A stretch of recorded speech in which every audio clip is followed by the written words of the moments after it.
With a belly full of tacos, it's time for the Dirt Life Show. Yeah. We'll call this episode 109 of the Dirt Life Show.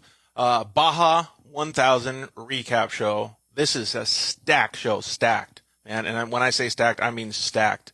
We have all kinds of people coming up. We're going to have interviews with Max Eddy, Phil Blurton, Caden McCachran, RJ Anderson, Joe Winding, who's part of Toby Price's team, Rob McCachran, maybe Dave Cole in the RS1, Jeff Proctor of Honda, and possibly Brandon Sims, man.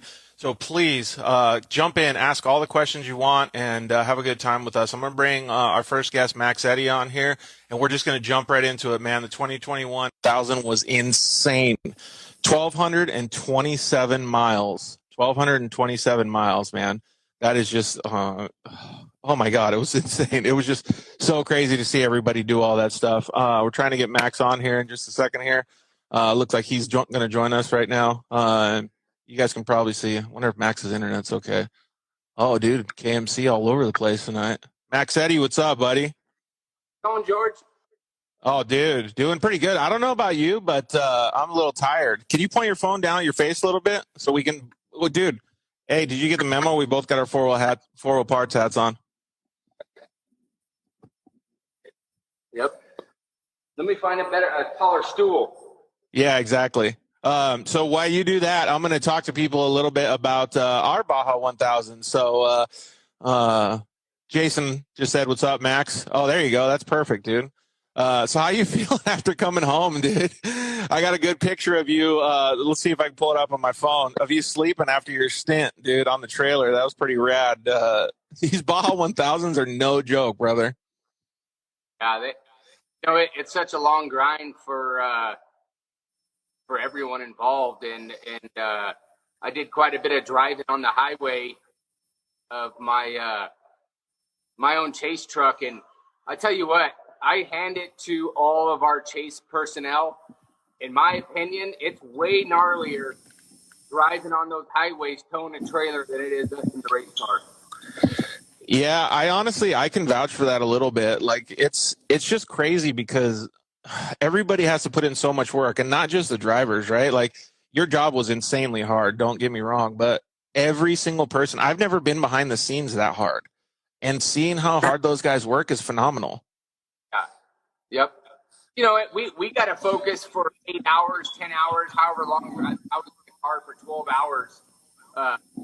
You know, and you got to focus pretty hard that entire time. But our pit crew was up for 4+ hours, and to stay focused and coherent and knowing where you're at it's harder than racing. I can tell you that much. I've done both now, and chasing is gnarly. Yeah, dude, it's really gnarly. Yeah, Jason said that for Dusty Summit said we almost died like 5 times on the highway. Dude, those highways are probably gnarlier than the race course.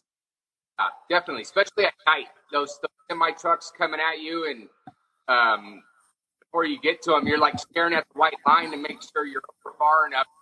You literally have a foot and a half of clearance between you and oncoming traffic on those highways. Gnarly. Yeah, exactly, dude. It's nuts. All right, well, let's get into it a little bit because we have so many people that are stacked on the show today. So we've decided to give everybody 15 minutes. Tell us how tired you were when I took this picture of you, man, because you were freaking smoked. I think we were up for around 36 hours at that time, and yeah, Baja, you get a little nap in wherever you can. We're waiting for the car to come through, and we had an extra 30 minutes, so I figured I'd grab it. Yeah, exactly, dude. You guys did a fantastic job, though. So your team, who I was with, was the Craig Scanlon 4-wheel parts team. We were together for, I don't know, roughly 7 or 8 days. And, man, all of us had a great time just, participating in the festivities in Mexico and Baja. But the logistical portion of it was Keith Redstrom and Brandon jumped in the car first to take it from, the first third of the race. And then you and your nephew Austin both got in the car for the middle portion of the race. And then Craig Scanlon and Air Dog, Aaron Quintero, finished up the race. And we're going to try to talk about a little bit of the other stuff, but what was your duration of the course? Like, what did you see and feel? I got on at race mile 465, Bay of LA turnoff, and I got off. And we felt good. I've done that section in the years past on the bike, factory Honda and factory Kawasaki. So I was pretty confident with my section. We pre-ran it a lot on the bike, 1,200 miles on brand new. We were dialed on our mistake. Hey, Max, are you on Wi-Fi or are you on your cell phone? On cell phone. Do you have Wi-Fi there? Because it's kind of a little scratchy. Yep. Yeah. Let me take it inside. See if it gets better. Okay, cool. Yeah, it's already better since you're talking right here. But yeah, so you got in at mile 465, and then you passed it off at race mile 840 or something like that, wasn't it? 860. Yeah. 860. Okay. So that's a pretty good stint, and your stint was pretty easy. Well, pretty easy as far as what it looked like for us, because you were able to get through it pretty well, man. Yeah, it's just it's all about doing your homework and just yeah, that sounds much better. Thank you. and smooth and not beating up the equipment. You got 1,225 miles to do, and you got to take care of the equipment. Yeah, 100%. Just took it easy, and we had a little bit of downtime before we got in the car. So at that point, we just kind of turned our focus to getting that car to the finish line. Yeah, you guys did a fantastic job, man. And I've never been to a race that's that long and that logistically, I don't know, heavy, if you call it. And to me, seeing all that, not just from our team, but like from every team that was out there, it was phenomenal for me to see that, because I always talk about the phrase teamwork makes a dream work.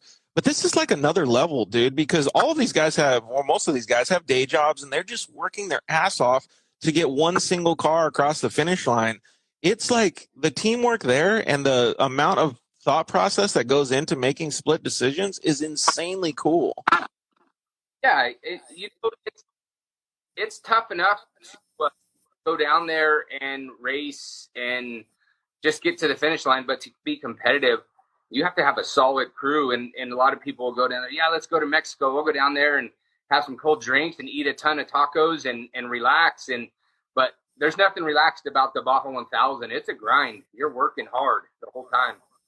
Yeah, it was pretty awesome to see, though. Was there certain things that you learned, or you could even share maybe with some of our audience that could help them in their Baja 1000? Because I think the attrition rate was 30 or so % finished, and the other ones, unfortunately, had to either end their race early or pick up their car the next day. Yeah, man, I don't really know what to say. It's just you got to be smooth and be on the equipment. A little bit of luck on your side, and you can make it across that finish line. Yeah, that's a really true statement. I saw a bunch of people getting really aggressive and anxious, I guess you could say is a good word, out there. And unfortunately, they were tearing up their stuff pretty bad. Yeah, we seen it firsthand. There was a couple of cars that checked out start in the side-by-side class, and they weren't really nowhere to be found at the finish line. So there's definitely method to the madness. You don't want to go out too hard and break the equipment, but you don't want to go too slow and lose a ton of time either, to where you have to push the cart hard for a podium spot, Yeah, and do you think your experience helped a lot with that, keeping you calm and keeping you understanding how the car was going to be able to last? Yeah, and I'm new to the side-by-side stuff, so it's still a learning game for me. But you got 1,200 miles. You got two other guys that got to get the car, and you got to hand that car off in perfect condition to the next driver. So experience does come into it. This was my 17th Baja 1000, and I've learned a lot over those 17 years on how to get to the finish line and how to be a team player, and not only in the car but out of the car, making decisions on who to send in to retrieve a car, to fix it, or just get the car is hard itself. got a car that's 100 miles away. How do you get in there? How can you keep it moving? So there's a lot of factors that go into racing the Baja 1000, and obviously having good partners and not only drivers but a good mechanic or mechanics in the car that can work on it and figure stuff out why they're in pro.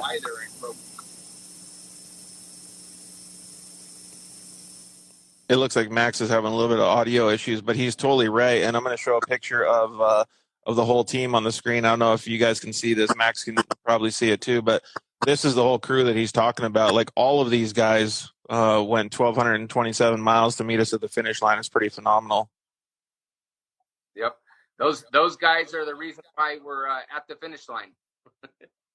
Yeah, exactly. Every single one of these dudes worked their tail off, whether they were flying a drone or just, doing media stuff like me, or getting in behind the wheel and driving it like Max was. Or, dude, Austin did a fantastic job too, man. He killed it.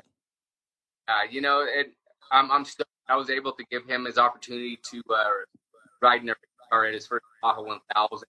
He do a good job. We talked a lot during pre-running. And just like what's expected of him and stuff. And he nailed it. He did a good job. He didn't get us into no bind or let us come up on a marked danger. So, yeah, exactly. Savage Andy says you got to bring Connor. He needs some Baja. Yeah, actually, I think Connor probably wants to do it on two wheels, though, huh? Sure. Connor will be in Baja at some point in his racing career for sure.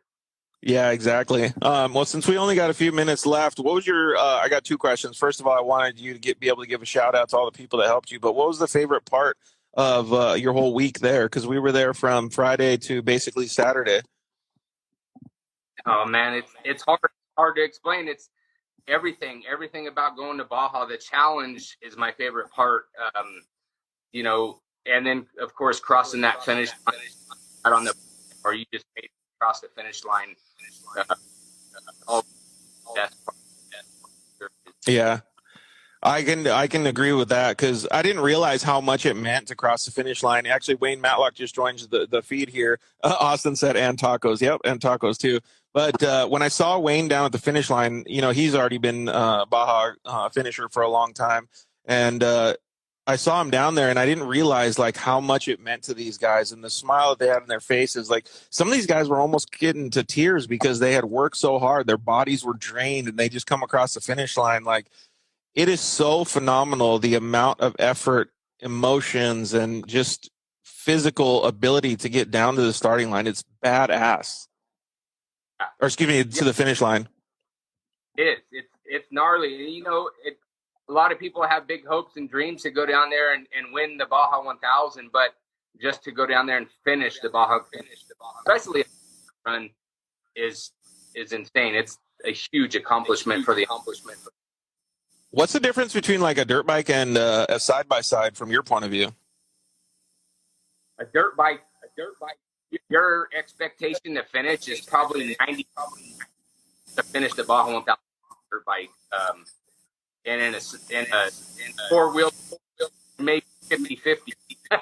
Yeah, that's true, because there's a lot more that can happen, right, with all those moving parts. Yep, and I'm grateful for all the guys that we had in the pit crew. Like I said, this was my 17th Baja 1000 and my 17th finish of the Baja 1000. I've never been at Baja 1000, and I give it to all the pit guys for sure. Dude, that's so badass. And so this is like your first foray into the UTV stuff, like you said. Craig Scanlon allowed you to, come and co-drive his car with him and be a part of the team of the 4 Wheel Parts team. And now you're a factory Polaris Razor driver. Who else was able to help you to be able to accomplish the finish? Oh man, I brought 4 or 5 guys down. My navigator. My best friends Jay and Robbie did an awesome job in our truck, and my brother was with us. So those guys are a huge help. Craig Scanlon gave me my first opportunity, which I still don't know. He saw something in you, man. You got to appreciate that. And I give it all to him and Brett Carpenter, the ones that gave me the opportunity that I have now. And I told them that I won't let them down. I'll work my ass off until we're at where we want to be. Yeah, exactly. So we have somebody else going to join us here. Let me see who's the next on the roster. But while we're waiting for them to join us, John Huppert said, "What do you think of Jared? I don't know, Kazakria Ironmanning in an RS1 P3 in the 3900 class? That's pretty rad. I didn't know about that. Did you?" Did not. Well, I knew they had that RS1 challenge thing going, and I've been racing an RS1, and I had my sights hope set on racing that RS1 challenge at the Baja 1000 this year until I ended up driving with Craig. So those hats off to those guys. To Ironman, the 1000 in a single seat vehicle is totally badass. Dude, it is totally badass. Phil Blurton's going to come on in just a little bit here with us. But, yeah, shout out to your RS1, dude. I love that car. Yep. Yeah, so we'll see. Hopefully there's some more RS1 in my future, and that's a super fun car to drive. But all those guys that Ironmanned it and finished it are gnarly. Dude, bosses, right? I can only imagine. And I mean, you know how to do driving and stuff like that, especially with the rally races and stuff that you've done in the past. Oh, the X Travel guys just commented in. What's up, guys? Awesome work, Max Eddy and Scanlon Motorsports. Great work. Yeah, it's pretty cool. Hey, I saw you at the bar in Baja. Where at? Which bar? Yeah, what bar? Yeah, I don't think. Well, we might have been at a bar on a beach, just hanging out or something. We were definitely at the bar, hanging out, eating French fries, down in Loretto. It was pretty fun. Man, it's so cool to see. How have you been feeling since you got back?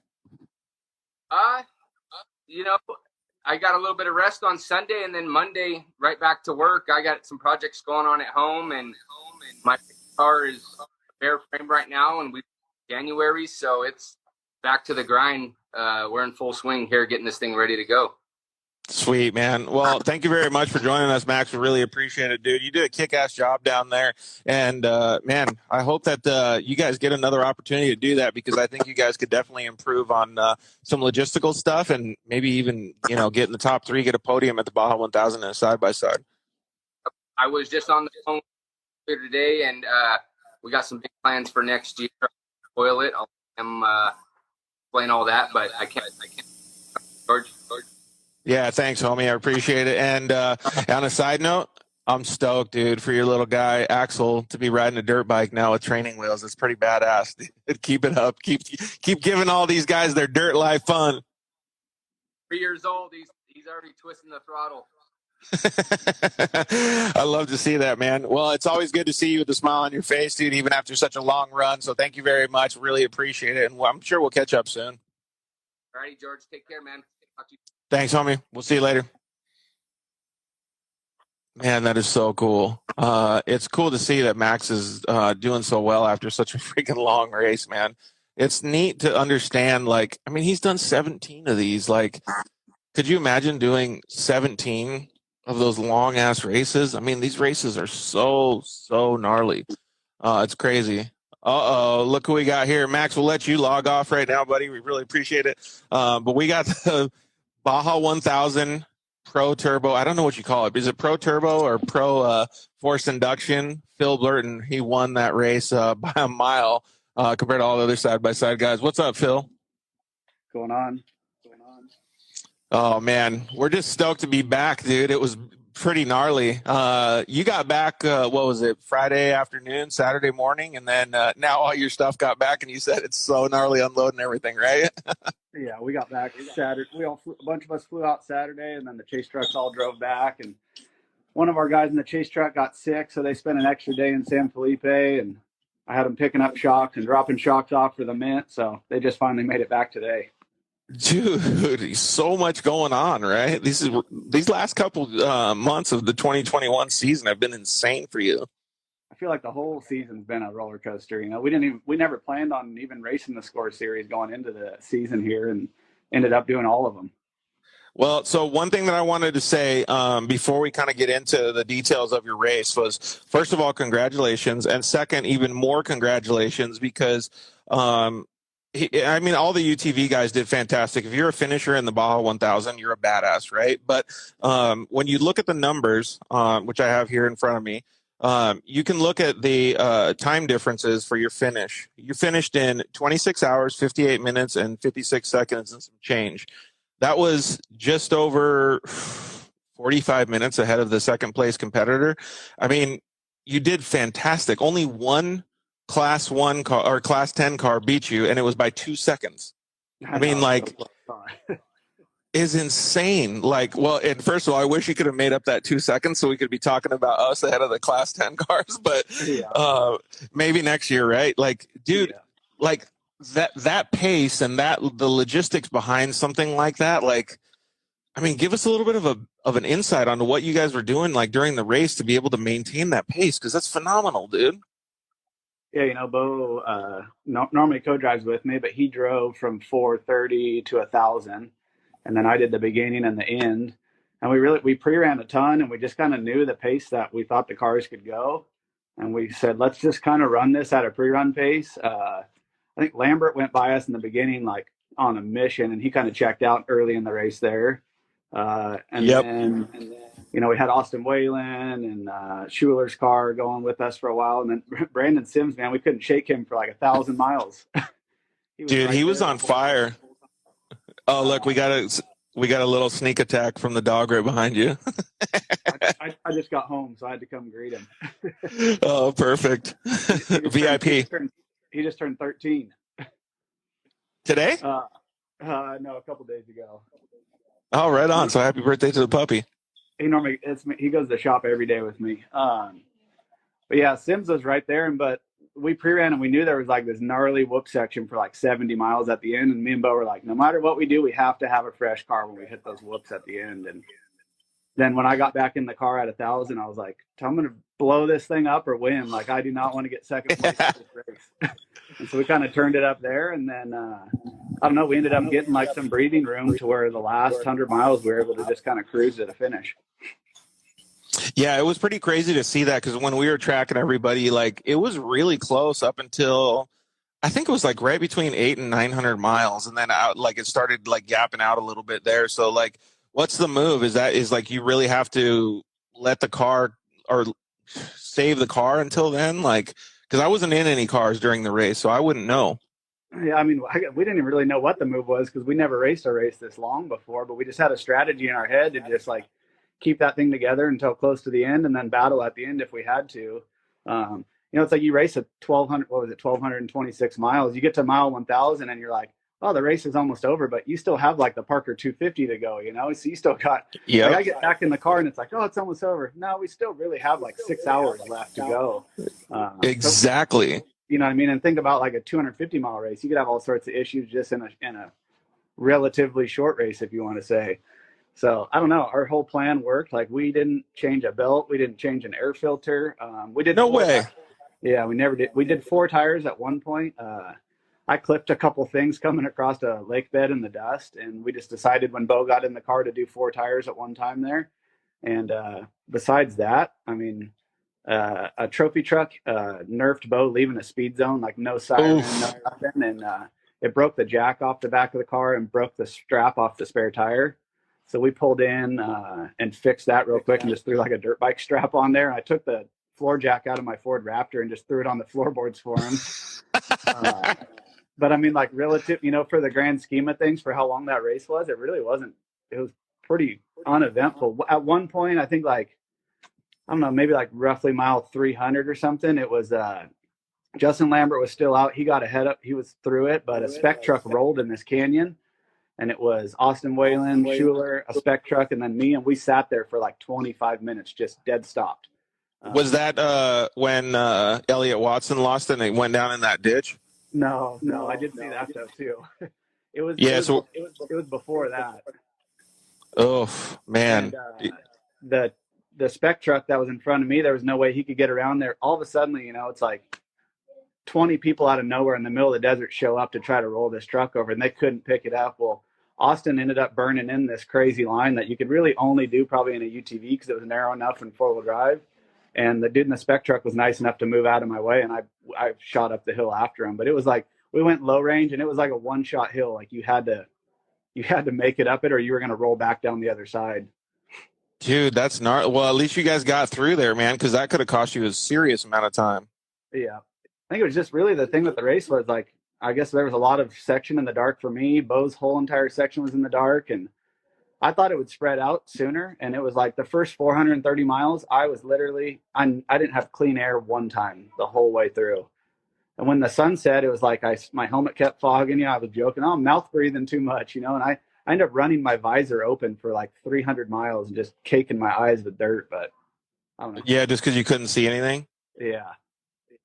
Dude, that's so gnarly. Yeah, so what was some of the I don't know, tips you would give to somebody like me? Like, let's just say I'm going to go race the Baja 1000 and it's a peninsula run in 2.5 years or 3 years from now. Like, because, dude, I wouldn't even know where to start.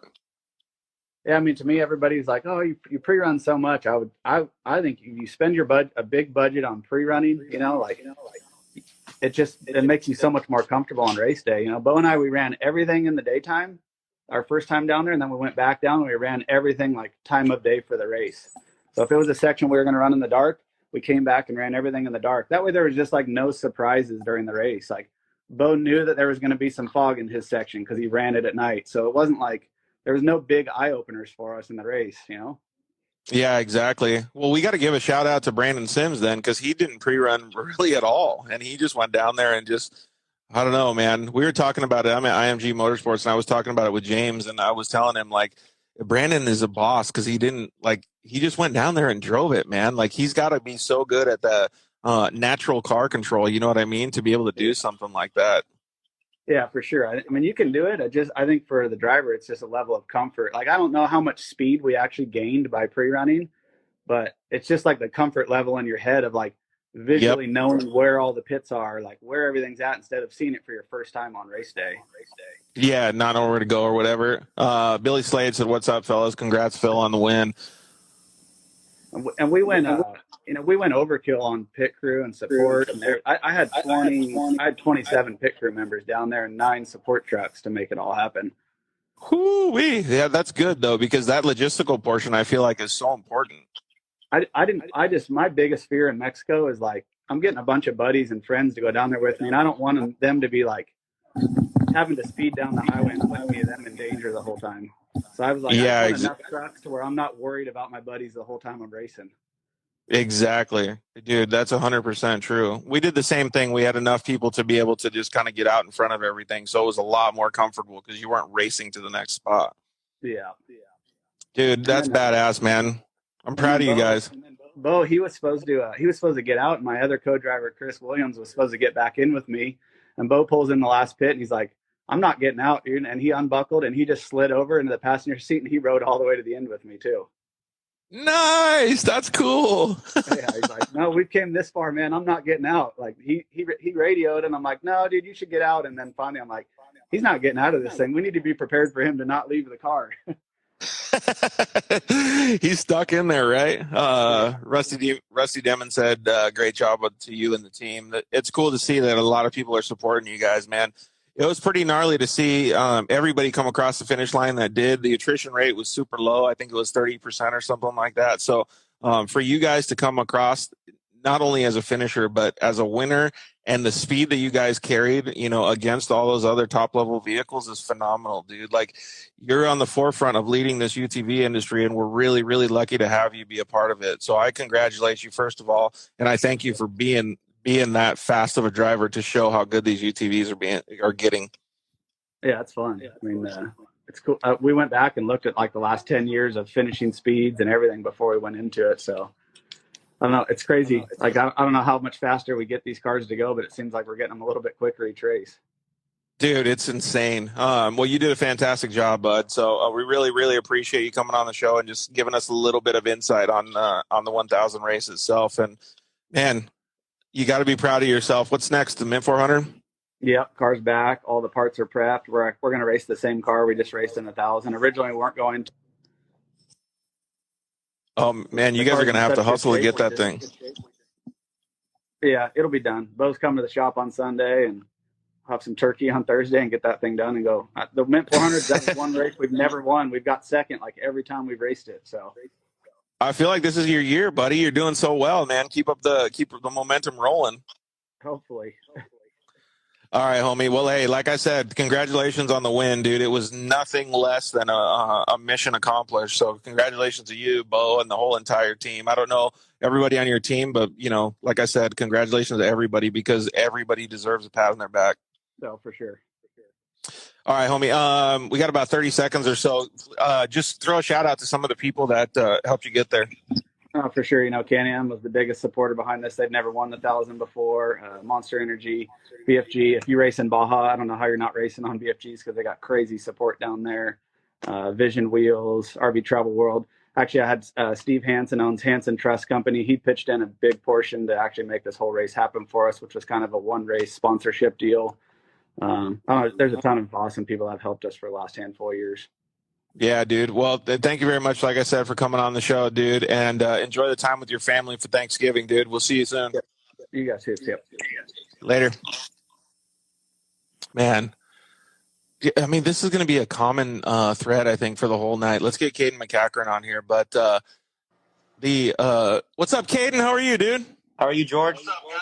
Dude, we're doing fantastic. Hey, turn your volume down a little bit so it doesn't echo too much. Should be good. Okay, cool. We're good now. Hey, man. So, first of all, congratulations on all the success you've been having at the Works Racing Series. But we're talking about the Baja 1000 today. How was your Baja 1000, dude? Our Baja 1000 was, in one word, long. It was fun. All long. It's a long race. I think our finishing time was 31 hours, which, of course, it's great you finished. But we wish we could have been a little faster to beat the guy you just had, Phil Blurton, before. Yeah, exactly. Dude, he was on fire. So I got some of the split times here. He finished in 26 hours, 58 minutes, and 56 seconds. And it looks like you guys came – what place were you in here? Oh, it looks like you guys came across ninth. Yeah. And it was 31 hours, 16 minutes, and 17 seconds. I mean, that's a 5-hour difference. And you guys are all fast, right? Like, you guys can drive a UTV fast as anybody, right? But – when you have 1,227 miles, like, what makes that gap so big? Yeah, it really is the mileage, because you see even UTV World Championships this year and a lot of other races. These UTVs are within minutes or seconds of each other at the finish. And I've only been doing the score series this year, but of course I pay attention to all the series. But this race, man, we got to mile 30 and it was Lambert was first on the road. He started third, and Weiland was second, and Blurton was third, and we were fourth. And we got to mile 30, which is Ojos. And I could see Weiland and Blurton, and I'm like, I think we're going too fast. So, I slowed down quite a bit, and I think Phil did the same thing. I was able to get around him. But, Lambert kept leaving us, and it was just like attrition, just pre-run pace, what Phil said. You got to slow yourself down because, you're going over whoops, and, the car can just blaze across them, no problem, but the car's got to go, almost 1,300 miles, so you got to be really smart. And it's tough, but, yeah, it's just to make it there is awesome. Yeah, and these UTVs, like, they've come such a long way, dude. Like, I mean, all these, like, a lot of people that watch the show, we're dune people or enthusiasts, trail rides and stuff like that. Like, these cars are pretty, I don't want to say bulletproof, but pretty reliable, right? But when you put them at full race pace in the desert for 1,227 miles, like, it's a whole nother level, right? Yeah, the team I raced with, Jagged X, the Schulers, they've been racing for, I don't even know how long. UTVs, and they were the beginning of UTV racing, players racing down, up in the States and even down in Baja, and they could really tell you how far these have came. I've only been around this for the last 3 years, but even in this last 3 years, I'm sure the pace has gotten, way faster, and there's a bunch of dudes that are, they have, trophy truck team, programs for a UTV, and, everything gets faster and faster every race and every year. Who was your co-driver this year? So this year I went from the start to race mile 633, which is a really long time. My girlfriend Haley Hine rode with me, and it was her first time in a race car. She races Works, but her first time in a desert race in a race car, and she did awesome. And I was proud of her because it's not easy, and it's a long way to go to get that car to 633. What'd she say about it? Like, what was her reaction when she got out? Was she like, "That's the funnest thing ever," or was she like, "Holy crap, I'm not doing this again"? We had started the race at 11 a.m. Well, we had gotten to staging at 9 a.m. We started the race at 11 a.m. We didn't get out of the car because we had issues until 6 a.m. Within 30 minutes of us getting out of the car, the sun came up. So when she got out and I got out, it was very quiet. And I don't know if Oh that's a my good thing or a gosh. bad thing. It was just very quiet, not many words said back and forth. It was just kind of like time to sleep, sleep for a little bit. But later on, even today, she enjoyed it and she loved it, and I think she wants to be back. We'll see. She hasn't really said those words exactly, but sure, if she gets to fight again, she'll come back. It's Baja, it's off-road racing. You get the bug and you don't want to leave. Dude, that's so cool, man. Well, first of all, the opportunity for her to do that doesn't come along very much, but I caught a couple things. I caught she probably doesn't even know what to say because it was her first time and your guys' first time doing it together, but that's insane. You were in the car for that long, dude. Yeah. Was there anything that happened during the way, or were you guys pretty smooth sailing? Yeah, so honestly, the first almost 300 miles were super smooth. We were third on the road. Lambert was checked out. I was kind of hoping Wyland would go and, be not smart and get away from us and break his car, but he was staying smart and staying close to us. I had Blurton, 2 minutes behind me, a minute behind me, right on my butt most of the time. But I wasn't trying to pull away from him because I was just trying to keep him behind him because I know he's super smart and he's going to get to the finish, and of course he won. But I was just trying to be smart, and yeah, it's tough, and it's a long race. So we got a couple comments come in. First of all, I want to say you did an awesome job, dude. Congratulations, because like you said, you haven't been in the UTV game for that long, and you got the opportunity to go with the Jagged X guys, which is a fantastic team and a fantastic operation with tons of experience. But you still, managed it. You managed it well. You managed it like a mature veteran. It's so cool to see that. And I think Caden Danbury, who just commented in, can attest to that. He said, nice work, guys. You guys killed it, when I think you guys really did. John Huppers actually commented and said, heard race mile 900 to 1,000 was scary. It was like a trophy truck graveyard. Where you didn't get in there, did you? No, I think Brandon was in the car. Schuler was in the car at that point, and he'd have to attest for that one. But, mile 1 to mile 1,227 is a graveyard. You see cars broken down all over, and it's a tough race, and it's not easy to finish. So just, that was my first Baja 1,000 ever racing, and just the finish is awesome. But, I want to win, and I'm still bummed, and I've been bummed the last couple of days that we didn't win. But, yeah, his race is gnarly. And then thank you, Caden. I appreciate the words. Yeah, but that's spoken like a true racer, right? I mean, you always want to win. I think you did really good, though, man. We just talked about it right now, but to have a finish at a race like that is phenomenal in its own right. But if you're going to go back and you're going to go through your head like a true racer, like I was saying, what would be some of the things that you would have changed or done better during the time that you were in the car? A lot of the things we did correctly. For me, it was what Phil said again. He put a lot of effort and budget. He used the word budget into pre-running and, taking your time in Baja. And for me, it was super difficult to try to get my pre-run miles in. I had, the end of the work season was, right there at the end of the year in October and November. So I really only had two good days of pre-running down there to get, my section in. And, it was tough. And all these races before the 400, the 500, and even San Felipe, I've killed pre-running, and it was tough going into the race without knowing I had my most of these other races, I can sit there in my head and drive race mile 1, race mile 2. I could picture all these things. In this race, I just couldn't. And it was a bummer, but, just makes me next year, I know I need a pre-run, and I know I needed a pre-run more, but it was just tough with the schedule. And other than that, man, I think we did a killer job. It's so hard when you see, for me, it was Austin Wyland's dust, always just wanting to catch him. And actually, we passed him for a good maybe 10 miles, but he came back around us, and I was just going to let him go. But it's so tough when you see the dust. You just want to catch him, but you got to realize it's not worth going to charge through the dust and, beating up your car. And, that was the main lesson learned. So we were thinking about that. I was actually talking to, I'm at IMG Motorsports today, and James Hill's car is the one right behind me. I was talking to him a little bit about that.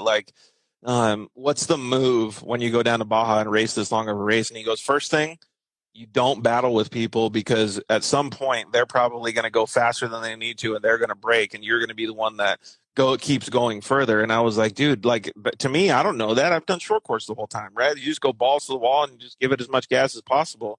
So I would have probably made the wrong decision in that case. So kudos to you for being mature enough to be able to just sit back and kind of wait for it and let it come to you. Yeah, it's definitely difficult. And even, you see, Wyland's dust ahead of me, Blurton's behind me. Blurton's pushing me into Austin in a way. And I'm trying to keep Phil behind me because I know if he's in my dust, maybe he makes a mistake or he, loses it, which would be rare for him. He loses it and tries to catch me and hurts his car. So there's all these things that you got to constantly be thinking and drive the car, not make any mistakes, don't hit a rock. Remember where your pits are. You can't miss a pit. And all these things are going on. And you just got to sit there and take it all in and slow down and drive. Dude, it's so crazy, man. So that's like my first time ever going on a peninsula run, and like the logistical portion of it, like it was blowing my mind, first of all. But then to see like everybody work together and like have that team structure, like being part of the Jagged X crew, you must feel pretty confident in everybody's work ethic and the way that they're doing things in the program. Absolutely. I think we had first of all, thanks to the Jagged X team, this whole year has been awesome. And, not very many people get an opportunity like this. And it's really opened my eyes to desert racing and how awesome it is, especially Baja. But going down to Baja just to experience it through my dad's one thing, but to go race it yourself and have all of those experiences is awesome. So yeah, thank you to the Schuler family and Jagged X. And we had, I believe, 16 chase guys down there in 4 trucks, and all those guys, Polaris sent us with an engineer, and even Polaris for doing that, they have engineers and marketing managers and all those guys down there. So it's the people of the company are coming to witness Baja with us, and it's awesome to have all those people down there with you. It is pretty cool, right? Yeah, I saw so many like friendly faces and stuff at the finish line, and I was like, first of all, they were tired because they had been there for so long. But I was like, man, the whole industry is like coming together and watching all of these awesome people come through the finish. From a pro level driver all the way down to the mom and pop guys, and just giving them all a pat on the back. It was so like comforting for the industry. Yeah, that's definitely a race where you see the black and white checkered flag, and you better be proud of yourself and your team, because it's not easy to get down there. The Baja 1000 is one thing, but the Peninsula Run, 1,227 miles. It was for us. It was 31 hours for the fastest trophy truck. Rob, my dad, he's in the room over there. It was 20 hours still. It's not a short race. Stop. It's not a short race. It's very difficult, and just to get to the checkered flag is, it's very difficult. And to get there, you just got to take it in and be an achievement. And that's something that's hard for me. Is I really want to win, or at least podium, and to not sucks, and you just want to win, but sometimes you just got to lean back and realize racing's racing, and racing is racing, and that's what happens in racing. And dude, you're so young. You're so young too. You have plenty of time to be able to do it. And I'm not like saying you shouldn't have won, because obviously you're a racer and you want to win, but like you did so well in your first Peninsula run, like, and your first Baja 1000. Just take it in, absorb it, and know the things that you're going to do better. I guarantee the night after the race, you probably hardly slept, even though you were tired, because you were counting every single mistake and everything that you could have done better. Honestly, not even the night of the race. Is in the race car still, which is horrible. The worst thing you can do is like, dang it, man. Like, I wish just, not that necessarily we did anything wrong, but just, things happen. And You wish those things just didn't happen, which you can't control and you have no control over. But it does suck. And I'm sure a lot of people here, that race the race or anything, they have the same thoughts. And, you're bummed, but you do got to take it in. And that was an experience that you'll never forget.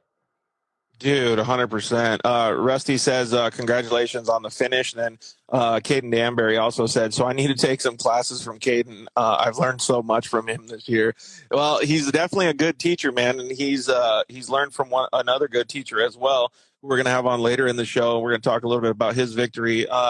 What was a couple of the things that you enjoyed outside of the racing that you experienced while you were down there? I mean, there's obviously fantastic tacos, fantastic beaches, and fantastic family down there. So give us some of the happy times that you were down there other than the racing. So this being my first Baja 1000, even all these other races, San Felipe, the 400 and the 500, they all stay in, the main area of Ensenada, San Quintin, San Felipe, Valley T. This race, goes so far south, and the furthest south I've ever been is Loretto with Cameron Steele on his trail missions trip in 2017. And just, you all these different cities and the people you see, it's insane, that just, you see all these different, the places, the restaurants, the beaches, how beautiful Baja is something that's incredible to me. And, the rural parts, you go California or whatever, all the beaches are explored. And, there's just when you go to the beach in Baja, in a rural place in Baja, the shells that are in the beach, all those shells, they're all taken out of California. You don't see them anymore. It's all untouched in Baja, or mostly untouched. So that's something that's awesome. You find the different taco spots. I'm sure you found a bunch of them, but you find all the spots, all the restaurants and the families, and sometimes you're eating in a family's house at their dinner table. That's that's what the restaurant is, and that's just awesome to me. It's so different, and anybody that's first time down there, it's probably got to shock them. And even for me, I know what Baja is, but still, it's different. When you're further south, and yeah, the sheer length of the race allows that. Dude, it was pretty cool though, like to see like all of those people down south too, man. It was like a totally different world. John Hupper said you never have enough stickers. That's totally true. San Ignacio and Loreto coming into La Paz is so epic. It really is, man. Dude, I don't remember where it was. I think it's called like Mulahete or something like that.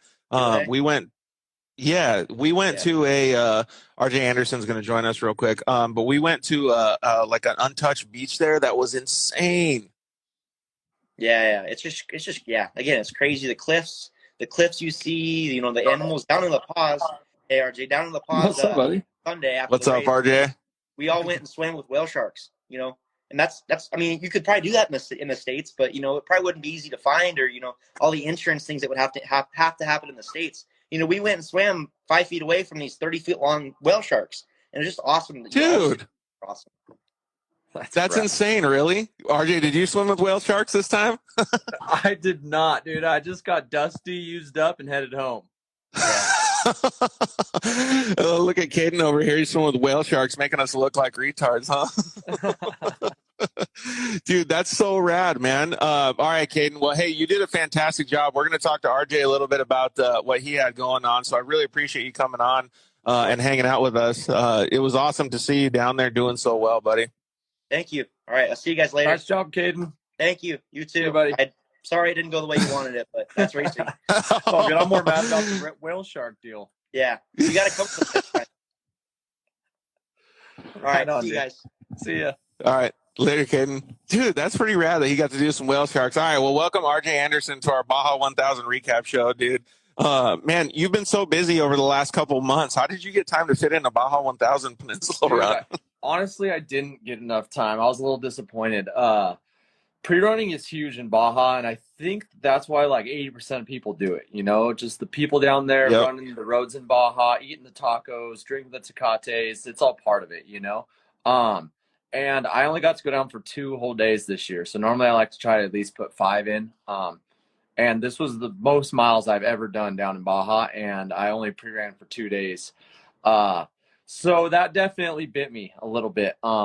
I wish I could have done more, but hey, time's limited. It's been wild. Everyone's had a crazy year. It seems like events keep going later in the year. There's more and more every year. So I did not get near enough pre-run time in, but I got just enough to see almost my whole section. Of course, the gnarly part of my section I didn't get to see, but yeah, figures, right? All right, so talk about being busy.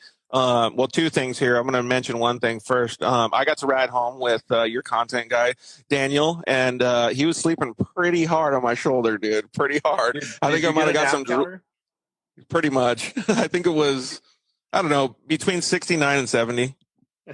69.69.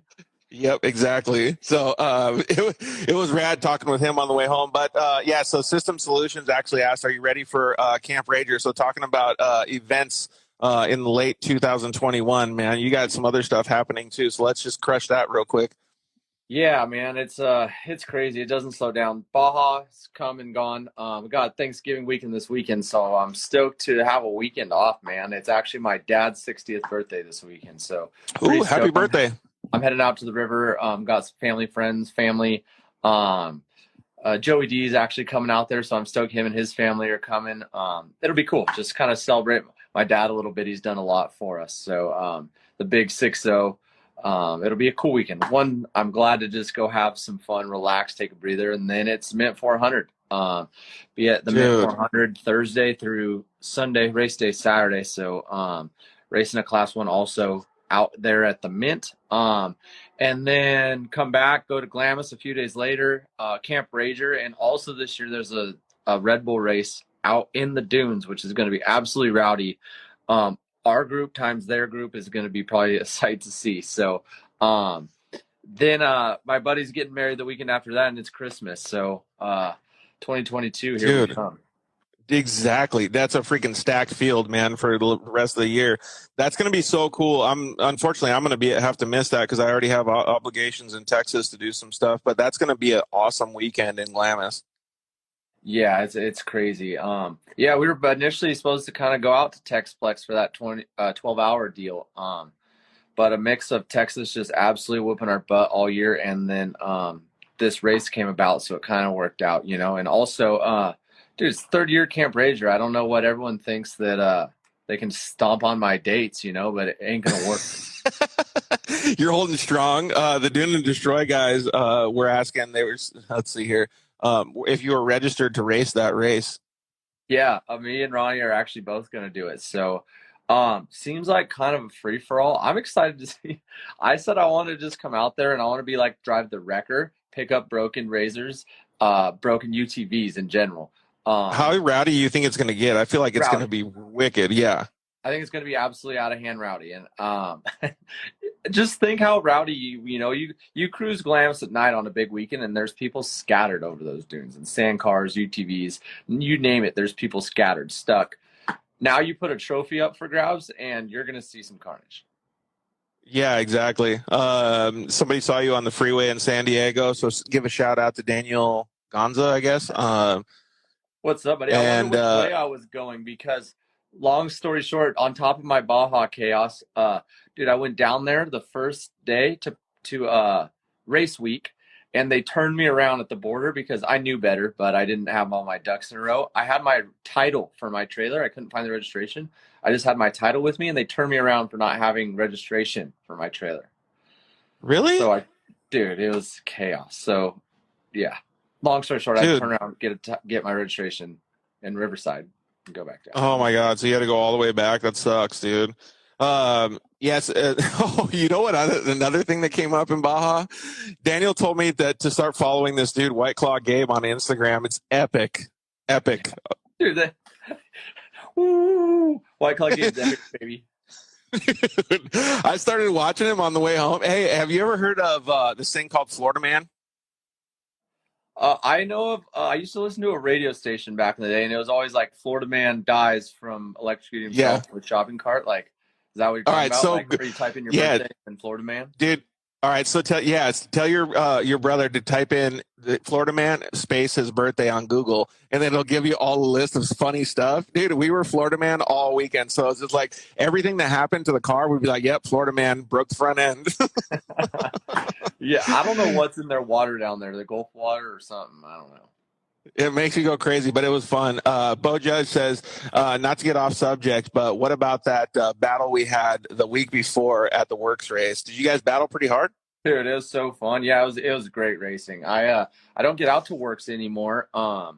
And it's not that I don't necessarily want to. It's just, time with all our schedule and racing Texas so much this year. But yeah, we had an awesome race. So both in short course, he's now showed me, I'm the short course guy, and he's showed me how to race short course twice now. So yeah, he said he need to replace his rear bumper. Yeah, exactly. I got to replace my front one too. So yeah, man, that second race, I had a little bit of a mechanical. I have no idea what happened, but man, he also awesome driver. I know him and Phil. I don't get to race against those guys much, but definitely class acts in the UTV world. And hey, speaking of racing, so congrats to them for that. Dude, they crushed it so hard, man. They only won 10 car beat them, and that was by 2 seconds. Dude, so funny. I stay off. People are always going to give UTVs, flack on the internet, but the 10 car guys, dude, are hating so hard, dude. I think it's because we're encroaching on their territory. 100%. That's all it could be. Because I think 10 cars are cool, and I race a bunch of different things. I race trucks and UTVs and whatever. It's all cool. So, dude, the UTV guys are hating hard. They're, I think they're bummed that there's so much sponsorship in UTVs, So I was laughing. I told someone what's funny is, yeah, I don't know exactly. Phil and them were close to that lead 10 car. And their prep has got to be a tenth the cost because they actually have sponsors to help them cover the cost, That's a true statement, though. Yeah, exactly. So, man, I think 10 cars are awesome. I think dudes that drive them are gnarly hardcore, but there's no hiding that UTVs are the way of the future. Yeah, I agree 100%. Especially with, we can talk about the Wayne Matlock car coming across finish. That was badass. But the Dune and Destroy guys, I mean, they keep commenting in that they want a RS1 race at the Red Bull race. Dude, have they seen when me and Ronnie get out there in the RS1s? I don't know if they. Oh yeah, when you guys cartwheeled each other or whatever it was. We ran into each other and we had to fix our own cars, so I don't think you want any of this. Talk about Dune and Destroy. Dude, those guys would just. You guys could get through the first turn and then just call it a day after that. Yeah. I don't think I'll be joining in on that. Yeah, I know. That'd be so rowdy. All right, Wyatt Hastings commented in, RJ, what's the best way for up-and-coming racer to get their name out there? I've been going at it for over 4 years now, and I've been racing in the pro class for 3 years now. Man, the best, I had a call come through, so I kind of missed it. So he was asking what's the best way to get your name out there? Is that what I got out of it? Yeah, pretty much, yeah. And it sounds like he's been racing for a while, too, so. Yeah, I mean, the best thing is just stay in the course, you know? I have a lot of people that ask me, hey, I want to be a professional UTV racer. How do I become the next, the next big UTV racer? And it doesn't happen overnight. I think everyone expects that you go win a race, you get a sponsor, and bam, you're at the top of the game, you know? I've been racing I started about 15, 16 years ago in go-karts, and then I got into dirt stuff around 2007. So roughly 14 years ago. It just takes time. It takes, I raced 5-6 years before anyone even knew who I was or what I was doing. I got a little lucky. I was kind of at the forefront of the UTV side of things. It was just the timing at the time, you know. Yep. But if I could give advice on how to get your name out there, it's put in the results. Surround yourself with people that are better than you, or smart and good at social media and all those things, you know. That's, I think, one thing I was able to do that I was good at is I surrounded myself with really good, talented people, from media aspect side of things to crew chief side of things to just my friends and people I associate with. I think that's what I was able to do right the most. If I can go back and pinpoint anything, is surround yourself with good people and just keep at it, you know. Make sure you go to those races that do have an impact, and stay up to date with your sponsors and grow with them. You know, you're never going to go to a sponsor and sell them for $100,000 deal when they don't know who you are. You know, you got to build together. You know, it might be a sticker and a discount at first, and then it might be free parts, and then it might be money later on, you know. But the biggest thing is just stay in the course, working with the people that were with you when you started and growing with them together. Dude, 100%. That's a lot to take in for somebody that might not have all that, but just eat the elephant one bite at a time, man, and just kind of work your way into it. RyanKing.tv says, why doesn't RJ have a TV series? Hey, little do you know, he's got a YouTube series, and it's funny as heck, man, so go check it out. TV would be rad. I don't know if we could keep up with that, but we do the YouTube thing. It's a lot of work just doing the YouTube thing on a weekly basis. Before I hopped on with you, I was actually doing some cover photo stuff. So, dude, it's a lot of work. Respect people that got big followings on YouTube and do the once a day vlogs and stuff. I don't know how they do it. Yeah, please don't start an OnlyFans, dude. That's way too much work. MF for Musical Family said, loving the show from Australia. Thanks for joining us, bud. I really appreciate it. And the Dune and Destroy guys, Wyatt Hastings said, thanks for the compliment.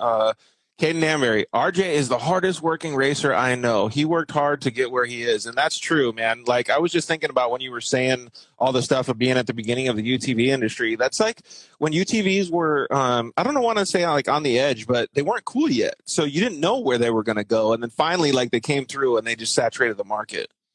Yeah, I kind of came from like a motocross and racing background as well. So I kind of saw, I never could have predicted what they are now, obviously, but I just loved them from the get-go, and I saw the future, and I had people behind me like Craig Scanlon and Joey D that believed in my vision and what I saw, and just it kind of skyrocketed from there. So it takes a lot of hard work. I think anyone that you see that's successful in racing works hard. It doesn't matter if they work hard at a job to be able to pay for their racing or work hard on their program to be able to race. It doesn't matter. I see people all the time. They're like, oh, well, that guy has money, so that's why he's fast or beats me or blah, blah, blah. It doesn't matter. He had to work hard at his job to make that money the first time. So, Yep. no you're matter what. 100%. Yeah, you're 100% right. Jeff Proctor commented in, yep.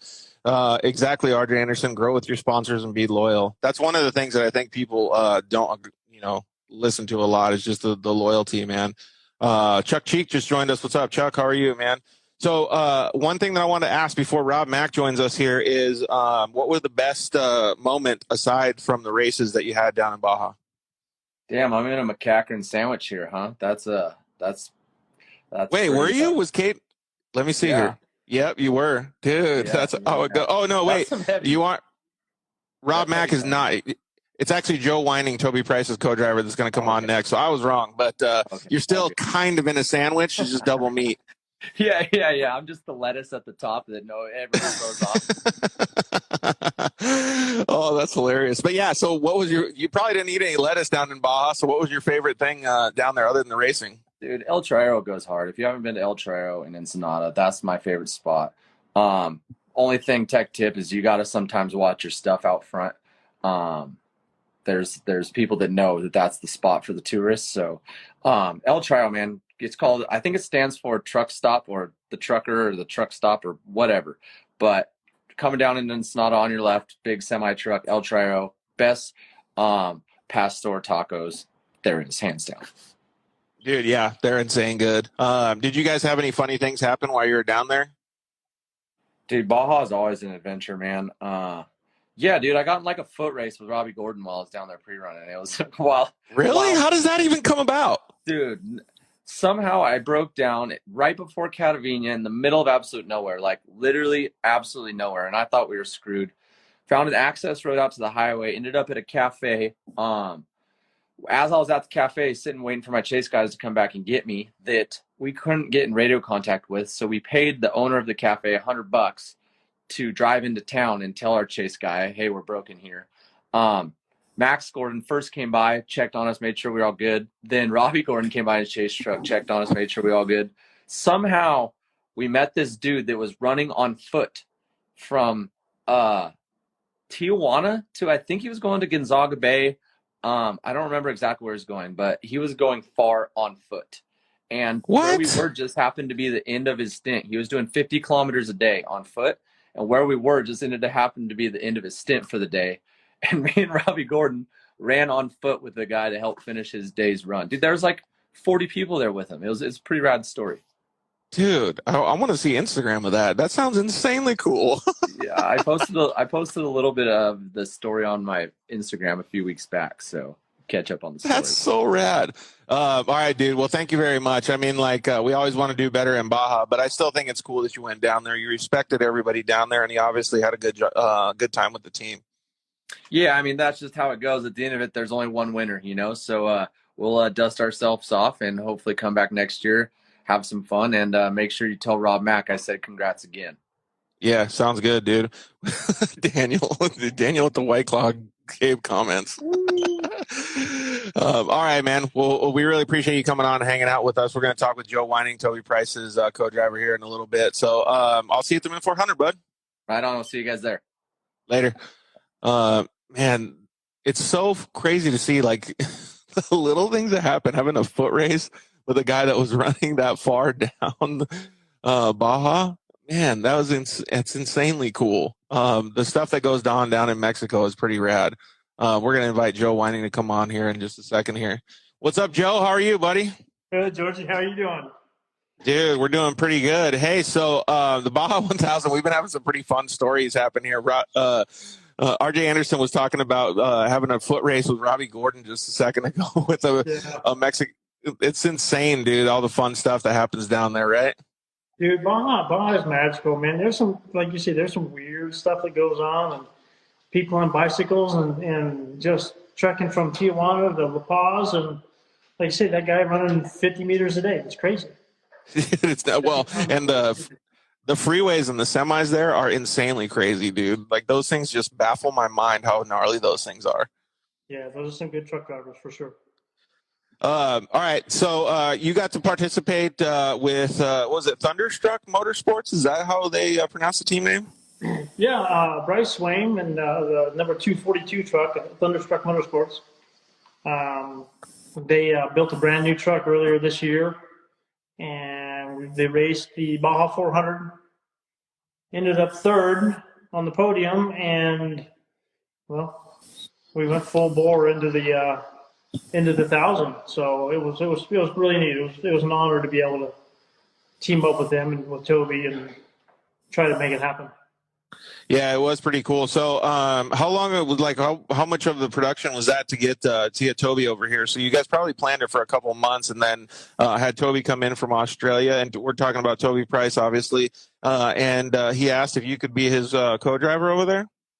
Correct. Like I say, Toby was in the States for a couple of months earlier this year doing some testing with KTM and stuff, and right around September, the time of the Baja 400. And it all kind of developed there, and probably mid-October, Toby called and said, hey, I need somebody to ride with me for the 1,000. We're going to team up with Thunderstruck and try to make it to the finish. So I couldn't say no, Yeah, exactly. And so Thunderstruck is a 6100 team, am I correct? Correct. Yep, number 242. Okay, cool. And then, so who was on task to drive then for that team? It was you, Toby, for one section, and then who else was going? Toby and I were starting. We were going to 372 right there, Catavina area. Elliot Watson and his Navi, Mario, were jumping in to do the middle section, and Bryce Swaim and his co-driver Garrett were going to take it to the finish. And, okay, cool. So yeah, it came up pretty good. We knew that off the start, the fast guys that were starting were going to set a pretty hard pace. So they kind of made the choice to put Toby in the driver's seat off the start and try to stick with the fast pace, or maybe even get in front of them and then just kind of hand the truck off throughout the rest of the trip.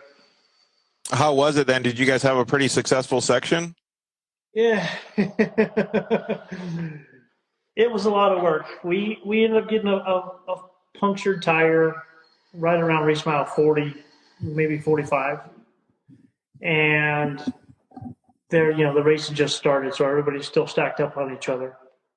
A couple people had got by us, and we made it out to the highway, and we had a chase crew sitting on the highway right about mile marker 70.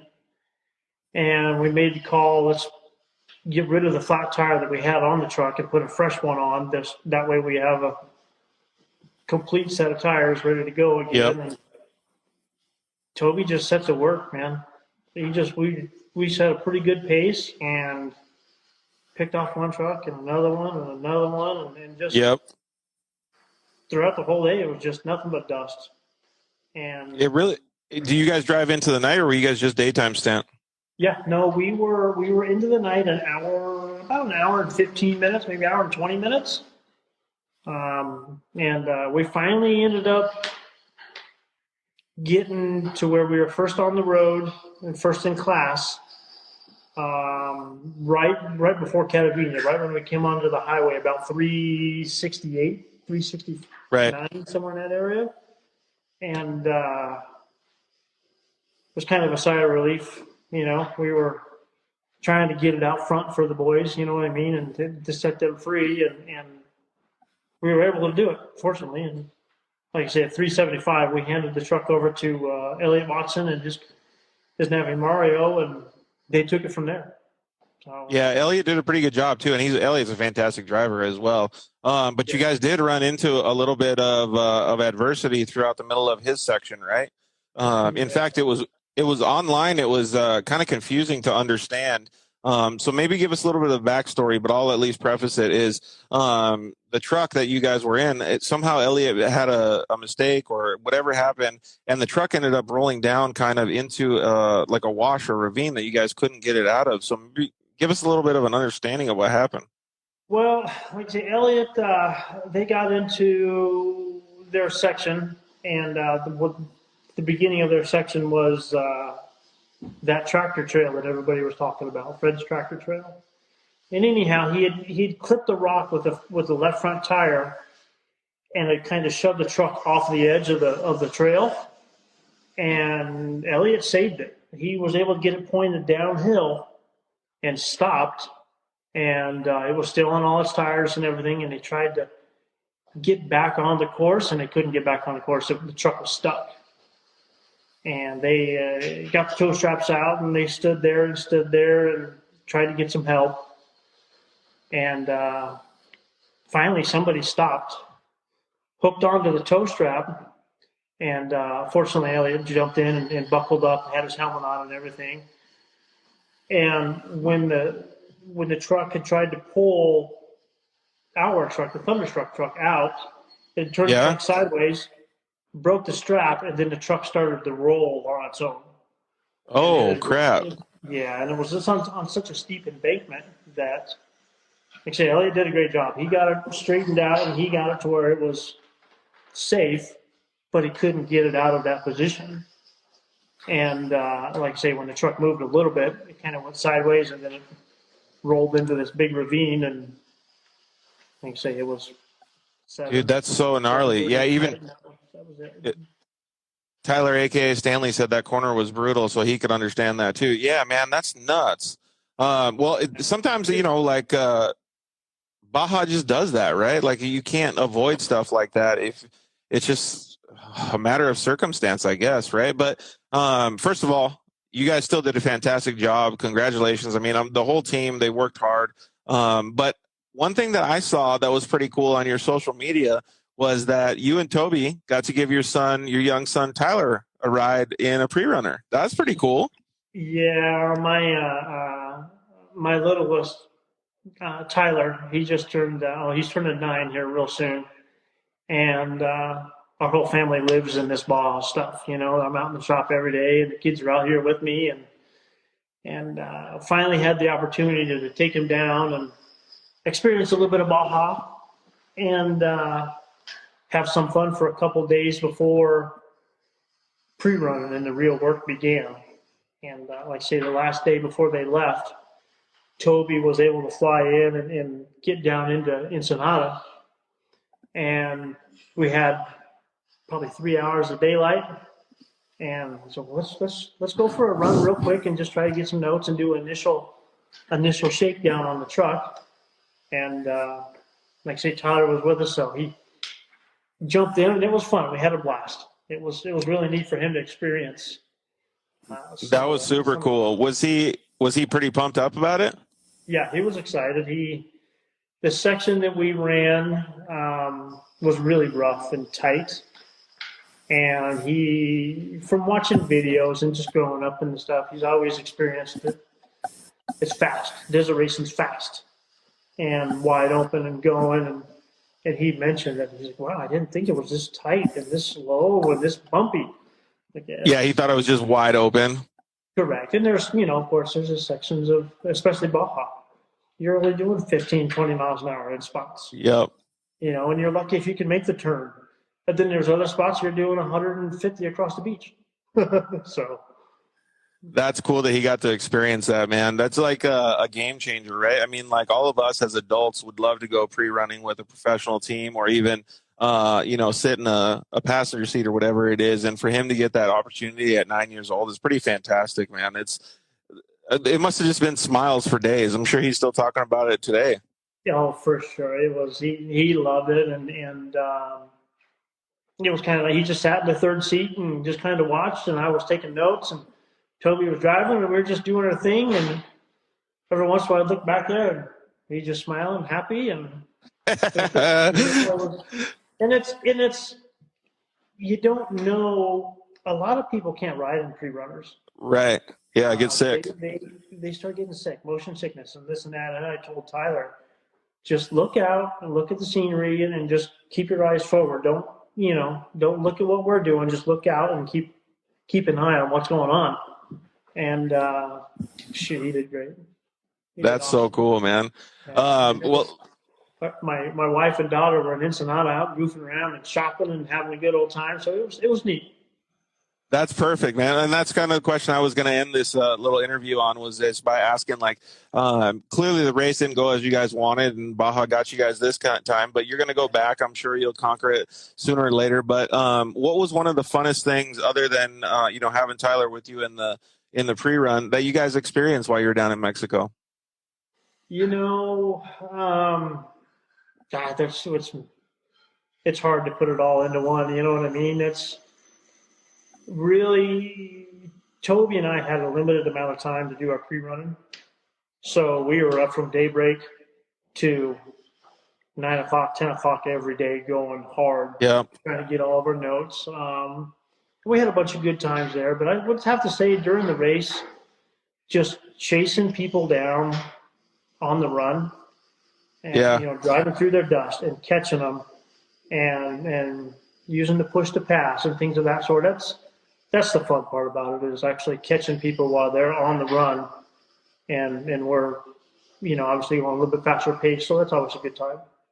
Get your adrenaline pumping, dude. That's so rad, man. I'm glad you guys had a good time and can take the positives away from it. It's gnarly that those things happen, but I'm glad that you guys were able to get through it and everybody turned out safe, man. So congratulations on having a good time and all the success.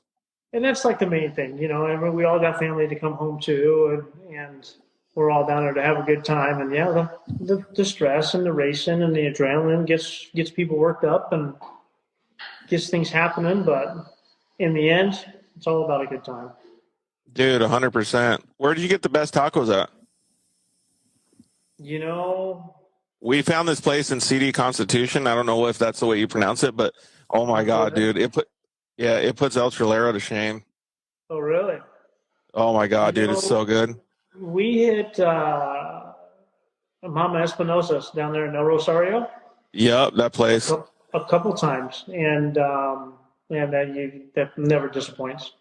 Dude, that place was so good. All right, man. Well, I appreciate you taking the time and staying up late with us and taking the time from the family. Please tell Tyler and Yesenia and your daughter as well that we say hello, man. We really appreciate you taking the time and hanging out. Awesome. Thanks for having me. That's good. Yeah, absolutely, Joe. All right, homie. Well, we'll let you get back to work on that badass truck right behind you. Yeah, it's a 6100. We're trying to get finished up here in the next couple of weeks, so move on to the next project.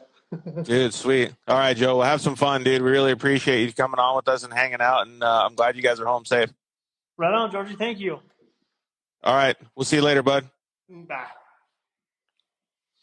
All right. We're going to try to get Rob Mack on here in a little bit and talk to the big winner. He won the trophy truck class. Let's see here. Let's see if I can still get let's see. Oops. Let me see if I can get Rob going. Nope. Hang on, guys. Sorry about that.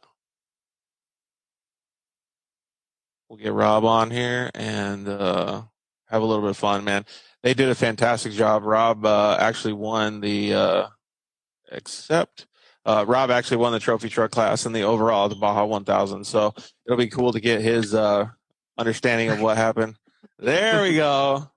Thanks, Caden. What's up, Rob Mack? How are you, buddy? Just hanging out. Glad to be home from Baja, but enjoyed it down there a lot as well. Yeah. Hey, I know you got a busy schedule. So first of all, I wanted to say thank you very much for coming and joining us. Congratulations on the Baja 1000 victory. And man, you're even back to it already. I think you were actually in the truck today too, weren't you? Yeah, today we got back from Baja yesterday. And then this morning the truck was on chassis dyno at Kevin Croyer's. And I basically just got back home about an hour ago from testing it for next weekend's Mint 400. Dude, it's going to be insane. Well, I'll see you at the Mint 400. That'll be fun to do. But let's talk a little bit more about the Baja 1000. So this year you got to team up with the McMillans and have a little bit of fun with those guys. I wore my 4-wheel parts hat today just to congratulate you guys because you guys had a big old 4-wheel parts sticker on the side of that bad boy. But how was it being part of their team, man? It looked like it was super fun and super good for you. No, it was awesome. Earlier this year, Luke reached out to me and asked what I was doing for the 1,000 and asked if I was interested in driving with them. And I think I thought about it for about 24 hours and decided, let's go for it. Let's do it. So, Luke reminds me a lot of myself. He's super into racing, and he really dots all his I's and crosses his T's about everything. So, I was obliged and honored to be part of the McMillan team for the 1,000. I used to race against his dad, Mark, in Class 1 back in the late 80s. So we had our battles then. Luke and I have had some battles, but it was definitely a pleasure to team up with the McMillan family and have success. Yeah, absolutely. It's kind of crazy how things come full circle like that, right? Like you're battling one guy at one race, and then all of a sudden you're teaming up with him at a race a few years later, right? Yeah, absolutely. There's a bunch of people commenting in congratulations and stuff like that. And like I said, we want to congratulate you as well. This year was a pretty intense race. I know that you've done some Baja 1000s that were a little bit longer than this, but maybe take us through your portion of your segment of the event in the McMillan Trophy truck. Yeah, well, when obviously with every time you race a Baja 1000, when it's over on Monday morning, you're pretty much thinking about what you can do better for the next one. And I was doing that for my own program, and Luke was doing that with his program. And after we made a commitment to race with each other, every time something came out, any information about the 1,000, typically, Luke and I would reach out to each other and talk about it and strategize and trying to figure it out, what the best scenario was. And as the map was released and, the mileages were released, more and more of the strategy and the pit planning came out. And so when it came down to it, Luke decided that I should go halfway and he'd do the finish. Made it easier for us logistically, for myself to pre-run up top. Caden did some of the pre-running with me. He wasn't able to spend all the time, but, just being down there pre-running everything that I'd done. And I think I went down 3 separate times, anywhere from about 4 or 5 days to 6, 7 days, just learning my section and strategizing and trying to figure everything out and where the place where to go fast and where to be slow and basically just try to figure out the best way to win the race. Yeah, as much homework as possible. Oh, we got a couple comments coming in that said they would like your opinion on the all-wheel drive. So Luke's truck is a Mason all-wheel drive, right? Yeah, absolutely. I got to drive his truck probably right after the Baja 500. We went to Placer City or Barstow, went out and drove it for about 20 miles. And, it was very, very easy to drive. And I guess that's what I can say most about it. The all-wheel drives are easy to drive. They go faster without even trying. The truck, an analogy of it is, or explanation is, the two-wheel drive, when you try to get out of the corner, you give it gas, it spins the rear tires, and the ass end's all loose. So the all-wheel drive's opposite of that. You stand on the gas, and it pretty much straightens you out and pulls you straight through things. The truck's pretty badass. It's got a Croyer Racing engines, over 1,000 horsepower, 5-speed X-Track transmission, BF Goodrich tires, Fox shocks. It's got, from what I understand, it's got the most electronic sensors on it of any truck that's been wired in the trophy truck class.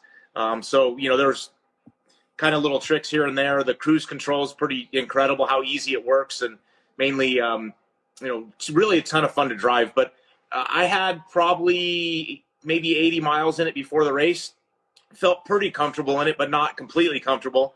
And not being my truck and things like that, I didn't want to, make any mistakes. But you're going 80, feels like you're going 50. 100 feels like 80. And it's really, really fast from 30 to 110. Really? You don't even know you're going that fast, and it happens really easily. A lot of times, and that's why when we were testing, I'm like, man, it just, I don't feel like I'm driving it hard enough.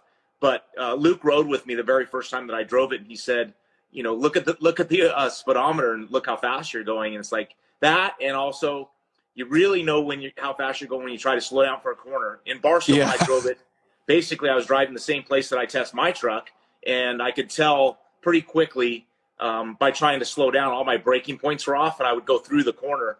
And I felt like a bonehead at the beginning with Luke. Here's the owner of the truck riding with me who asked me to go try to win the Baja 1000 with me.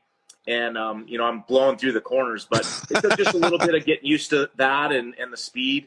But ultimately, very easy to drive, very fun to drive. Yeah, it looks like it's cool, man. Those things look like it, almost like you said, it's like, I don't know, for lack of a better term, like it's like cheating, right? Like it's like so easy to drive. It's like just telling you totally different things than what you're used to in a two-wheel drive. Yeah, it did. And I don't know, I had the Baja 400. We finished third behind Bryce and Luke in my two-wheel drive truck, and I had a great day. No problems, felt really good, the whole day. And Bryce beat me by 13 minutes, and Luke was 10 minutes ahead of me. And that was the beginning of me realizing, I don't even know anymore. As many good all-wheel drive trucks that there are with the drivers that are in them, it's going to be pretty hard for a two-wheel drive guy to beat them unless, that's what we all been saying for quite some time. It's going to take a while for the all-wheel drives to get reliable. But, when Luke asked me to drive with him before the Baja 500, we were 100% going to race the two-wheel drive, his two-wheel drive truck. After he raced the 500, he pretty much said, no, I think we're going all-wheel drive. Nice. And it was pretty much for sure after the 500. And then the 400, I think maybe there's a little bit of question about which truck to go to. But, in the end of the day, when we both thought about it and we figured, there's going to be, 6 to 10 all-wheel drive trucks at the Baja 1000. And the people that are in those trucks, if you're going to do battle with them right down to the finish, you definitely want to have the same, type of vehicle they have and, to be able to get that win. And, the truck, the other thing that Luke was learning, especially because of his brother Dan had the all-wheel drive truck for maybe a year ahead. So Luke had some insight on the prep and the maintenance and the reliability of the truck. So I think that was another thing that convinced Luke to go all-wheel drive at the 1000. And obviously, he made the right choice. I know when I handed the truck over to him, I said to him, he got in the truck and they were first they changed the rear tires, then they went and changed the front tires. And when that happened, he was sitting there waiting and I had time to go talk to him. And I basically said to him, the truck is perfect. So I know that was good news to him, and he took off. And at that time, we were second on the road, maybe third on time. Bryce had us on time, and it's possible they'll also had us on time there at Vizcayano, about mile 633. But instantly, Luke started putting time on them, and Bryce and Andy lost a motor. And then every time that Luke went through a spot that we were timing, it was 7 minutes, and then 50 miles later it was 11, and then 50 miles later it was 13 and 16, 19. It just kept growing and growing and growing all the way to the finish. That's insane, man. It seems like like you said, it was perfect. First of all, like I was thinking before, this is your 5th Baja 1000 win, so you must be pretty pumped and fired up on that to have such a spectacular career with 5 Baja, and you're going to shoot for one next year, I'm sure, too. Yeah, no, absolutely. It was 2007 with Mark Post was my first overall Baja 1000, and the feeling that I got that overcame me at the finish line when the truck crossed the finish line was I'd never felt that before, and it got me addicted to trying to win more. We were trying to win them before that, but once you win one and get that feeling, it's like, I want that again.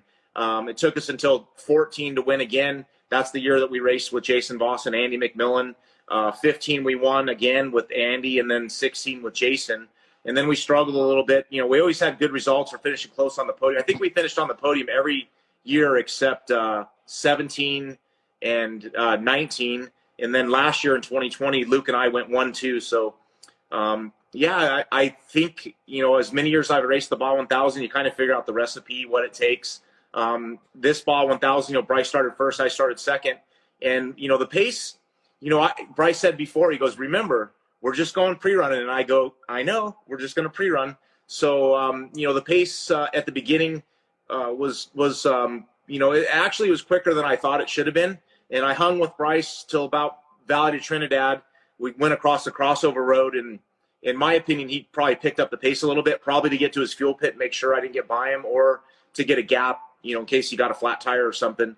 But I just said, you know what, Rob, and I had this kind of little bit of anxiety and nervousness going on that I don't normally have before a race, but it being Luke's truck, and I actually felt like I had more pressure on myself. So, I was wrestling in my head, the last week pre-running and stuff, wrestling in my head, like, what am I going to do? And I realized, man, Rob, you're getting nervous. You're having anxiety, and just stop. And, I said, you know how to do this. Just do what you do and it'll work out. So, at the beginning of the race, I just, went about my own business, didn't worry about what anybody else was doing. And, he basically got the truck to Luke in great shape, and he took off from there. And even at the finish line, and I know that they unloaded the truck and started taking the body panels off, and I think the truck is still ready to go. Nice, man. That's so cool. That's kind of like we talked a little bit after the 500, and you were like, man, like we could just wash the truck, and it was your truck. We could just wash the truck and go race them next time. Like, it seems like things are getting a little bit more reliable. You guys are understanding a little bit more how to bring them to the finish line at a full race pace. Does that feel like the same with another team like Luke's? Yeah, no, absolutely. I think, back in the beginning of the trophy trucks in 1994, Class 8s prior to that, the trucks, you really had to take care of them to make them live. You had to take care of the tires, you had to take care of the brakes, you had to take care of the temperatures. And nowadays, with all the technology, Fox Shocks making bigger shocks, coolers on them, BF Goodrich tires, all the engineering that they've done, they've been making them better. Just about every brand that's involved in off-road racing, have been improving their products and making stuff better. And it's really made across the board everything more reliable. So, and to this day, also, I'm amazed how fast we get to go across the desert and these things live. I've been fortunate enough to be with BF Goodrich since 1991. I've been able to take tire engineers out and give them a ride in the trucks and show them what they'll do. And the comments back from them are, this is what you guys do? You go through those rocks at 100 miles an hour? And I'm like, yeah, like, didn't you know that? And they're just like, I can't believe the tire can take this. But, with all their hard work and the technology and also the other thing that's really helped in the years is, the advancements in technology and products, for instance, with the tires, now there's new materials, new products, same thing with shock oil, across the board, everything, engine parts. In 1992, second overall, we won Class 8, but we were on 35-inch tall tires. Our plan was before the race was never take the engine RPM over 5,000 RPM. Well, today, no one says anything about that. You take it to the rev limiter shift and take it to the rev limiter shift, and it's supposed to live. So, technology's really came a long ways over the years, and I'm very fortunate to and proud to be part of it and really enjoy driving the trucks like that. It's pretty incredible. It is. It's really incredible. And you brought the trucks. You've paved the way for a lot of this stuff along with other people. But, you just mentioned right now, like, there's hundreds of sensors on that new truck that you drove. So it actually, I don't know, it makes the complicated part is building it all. But it gives you all the ability to look at the data while you're going, too. And with the experience that you have, it must be pretty nice to be able to know all of the stuff that's going on mentally. Yeah, at this point, the competition level is so high that you need to go pre-run and you need to take notes, and then your co-rider, your navigator, actually needs to be paying attention to the road and helping call out corners and so on and so forth. So they're not able to look at the gauges and monitor everything as much as they were in the past. But Kevin Croyer's got some pretty cool things coming to be able to send that information out to the pit crew or anywhere in the United States. So these things, the technology keeps advancing, shock technology, Fox, live valve stuff, and just so on and so forth. It's continually advancing, and it'll be interesting, to see where it goes. Like, what does the future hold? How fast will these trucks go? They're already going over 150 miles an hour. Yep. 1,227 miles, and the truck looks like new. It's really an amazing thing, but also where is it going to go? How fast is there actually still going to be a human being in them piloting them, or will people be driving them from home with remote control? Who knows? Dude, But, who knows? Out of the question. I know shock technology is probably the next thing on the verge that's going to really explode and take it to another speed level. I think, even though we have 1,100 horsepower, I know I'm asking for more. I'd love to have, 200 or 300 more. But just to give yourself, it's so cool to see that you're asking. It actually brings up a lead in for me is we're going to go sit with the Geyser guys on Monday. We're going to have a Dirt Life show over there at the Geyser shop in Phoenix, Arizona. And one of the questions I want to ask them is about the electric trophy truck. So that'll be a kind of a cool thing to talk with them about. But who knows what the future holds? Let me get through a couple of these comments here. Rob, let's see, don't answer any of these just yet. Let me get through them real quick. 1,600 make you a better TT driver. Rob will always tell you that the buggies help. One of the best short course drivers, dude's an animal. We agree 100%. How fast were your pit stops, and how much fuel did you go through during that whole 1,227-mile race? Yeah, back to the 1600 car is the 1600 car taught you how to read the desert and use different parts of the road to make it go faster. And you had to drive the shit out of them to win. So that definitely, I think, helped me. I know, Luke McMillan raced 1600 cars, and, a few other people did as well. But, the fuel stops, we used a culmination of my team, pit crew people, and Luke's, and the Baja Fools did 2 of the pits. And I have video of our last pit took, I believe it was only 45 gallons of gas and 2 rear tires, and Luke was in and out in 27 seconds. So that was Oh my gosh, really? 1,055, leading by about 27 minutes, and the Baja Fools pulled off a 27-second pit stop. I think when Luke and I changed drivers, they added about 85 gallons of gas, changed the rear tires, jacked up the back of the truck, changed the rear tires, and then went around the front and jacked up the front. I think we were there about 2 minutes doing that one. Also, a few other things happened at that pit. But pits are important. Strategy, that plays into the strategy. You don't want to get past in the pits. You want to try to gain positions in the pits. But, the McMillan team as a whole down there at the Baja 1000, we had about 100 people. We had 7 fuel stops, a little bit more than we needed. Luke thought it would be better to, see the truck a little bit more often and pit it. And so we had 7 fuel stops. I think we had 12 or 13 chase trucks with 2 to 4 guys in each one of them. And really just, a ton of great volunteers. I really want to thank, Luke McMillan for offering me to drive with him, the McMillan family, what a legacy that is, to be part of, from Mark and Scott McMillan, Andy, Luke, Dan, the whole family. They were awesome to me. And definitely honored to race with Luke and get him his second win in a row at the Baja 1000. And then Luke helped get me my 5th win. And then on top of that, I was also honored. Luke, he won the Baja 500, but had a penalty, so it took him out of the points championship. And it just so happened we were in second going into this race in the points. So the McMillan family were gracious enough to let me put my number 11 on their truck to try to get a trophy truck championship this year. So we did. Thank you to the McMillan family. But I thought that was so cool, man, to see that number 11 on that BF Goodrich white scheme. It kind of brings you back a little bit, but that was cool. Yeah. So there's a lot of jokes going on, but what an honor for that. Some of the jokes were, that's not 11, that's 2 1s. It's Luke was the number 1. And then, I consider Luke and I co-trophy truck champions this year. He had an awesome year.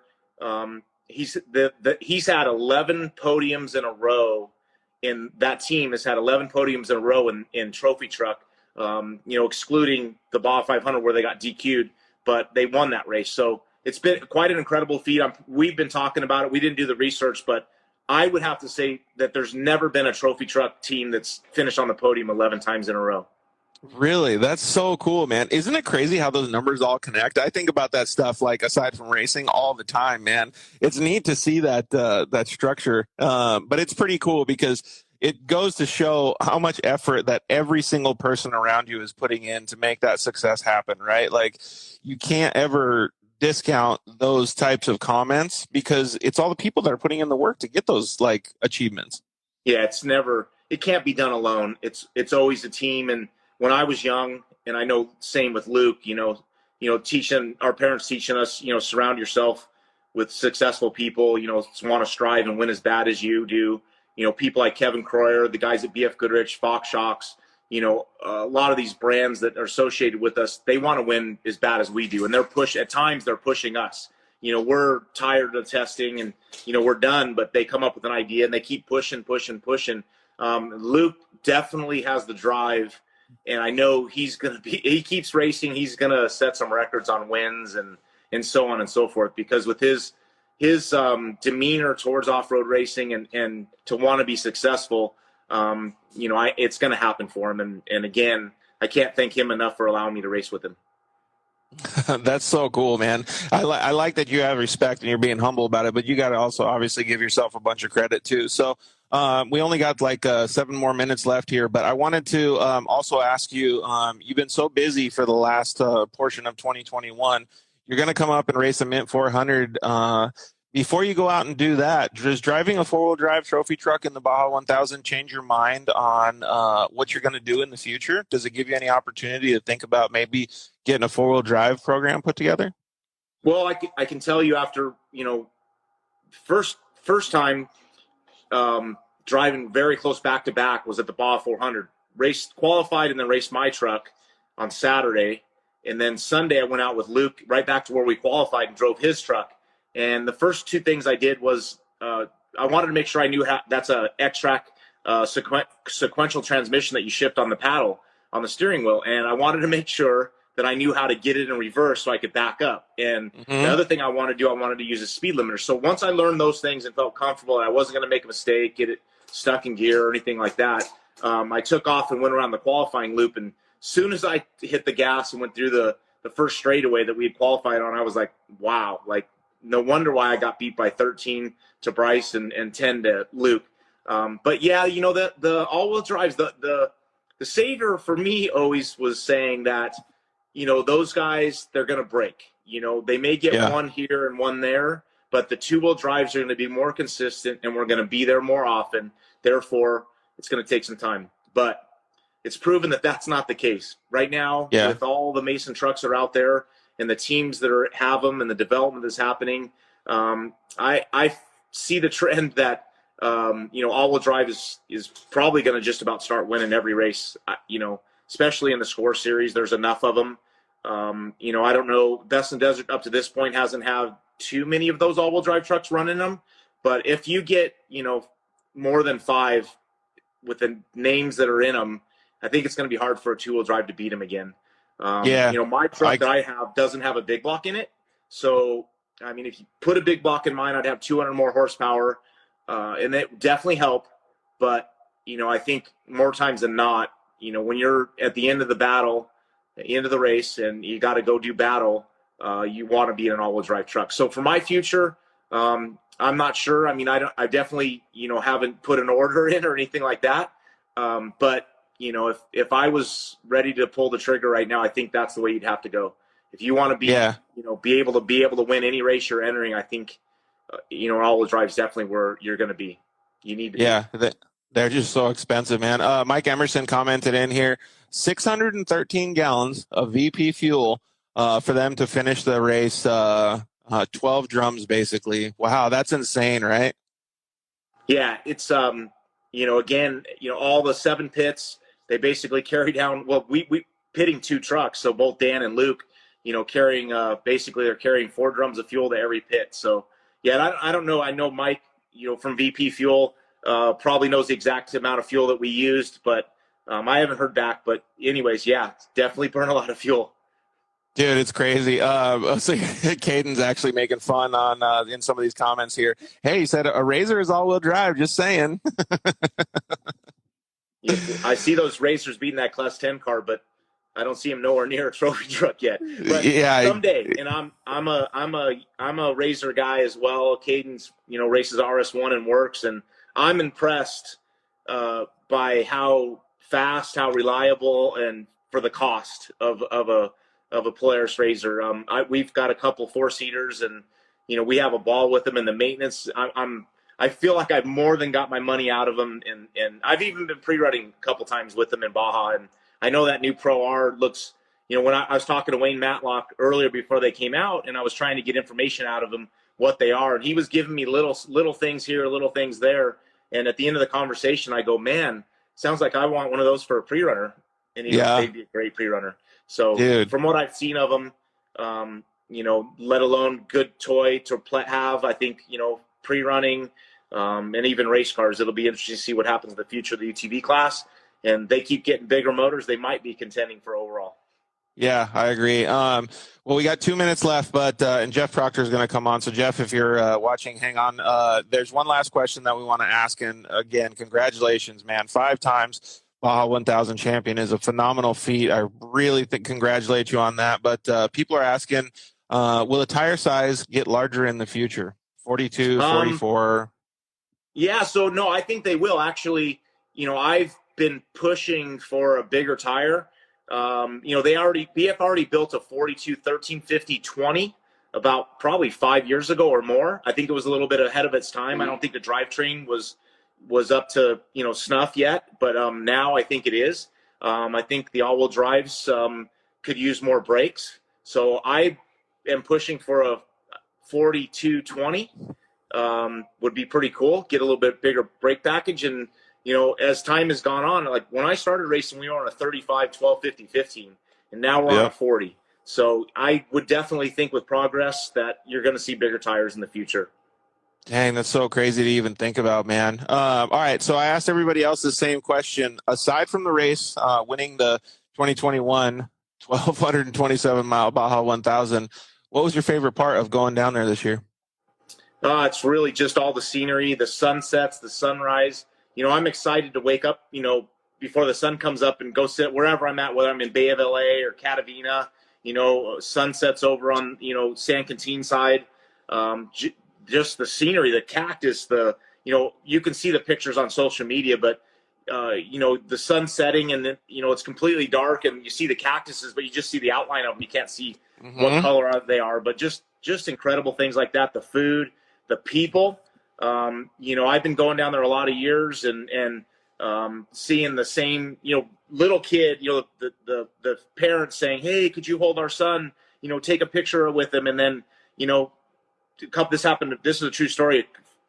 A couple of years ago, here I am in San Ignacio and at the hotel there. When I was down there racing with Walker in the late 80s, there was a waiter, and then he brought his son in to take a picture. Well, about 5 years ago, same place, and his son's no longer there. He's in La Paz, and he's going to college, and he plays baseball. And I end up getting to the finish line, and his son shows up and says, "Remember me?" And he was a tall young man, and it's like, I don't. But then he said, "My dad, San Ignacio." I'm like, wow, like, holy cow. So just over all the years, the fans, it's a pleasure for me. I'm coming home. We leave La Paz, I think, Sunday morning, and I'm driving down the Malecon, leaving in a white truck.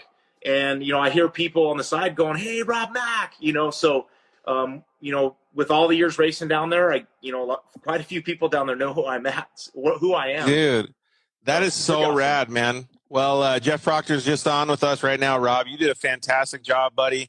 Congratulations on your 5th Baja 1000 win. You really did a fantastic job. And that story about the people down in Mexico is phenomenal, dude. We really appreciate you taking the time with us. And, hey, we'll see you at the Mint 400, buddy. Yep, we'll be there. Thank you. Thanks, Rob. See ya. Jeff Proctor, what's up, man? It's good to see you, dude. Hey, George. How are things? Man, I think they're better with you. You got Baja 1000 victory again, and a little bit more for Team Honda too, dude. We'll call it the trifecta, right? You got the truck win, you got the Honda Talon normally aspirated win, and you got a Honda dirt bike across the finish line first this year, dude. Congratulations to the whole Honda team and you personally as well. Yeah, for sure. Big shout out to Mark Samuel's team on the bike. Getting it across the finish line in P1, that was a huge accomplishment for those guys. And then for us in the 4-wheel division, I'm still kind of it's kind of a surreal feeling, to be honest with you, just to bring 3 race cars to the race and have 2 class wins. It's hard to kind of put my head around it right now, and I'm still kind of processing it all. But as you know, it takes an entire army to get down to that race with a ton of preparation and just a ton of effort from a whole host of people. And we're unbelievably stoked right now. Yeah, I can only imagine, dude. Like, we just got done talking with Rob McCackern, and obviously he puts in a fantastic effort with that whole McMillan team to win a trophy truck race down there and an overall. But you brought 3 vehicles home, or no, 4, actually, if you can include the dirt bike, not on your program, but as a Honda program. And that level of effort that it takes to get down there and to be able to do that, like, personally, this was my first Baja 1000 Peninsula run. I've never seen so much effort from all of the teams, and for yours to do 3 vehicles must have been phenomenal.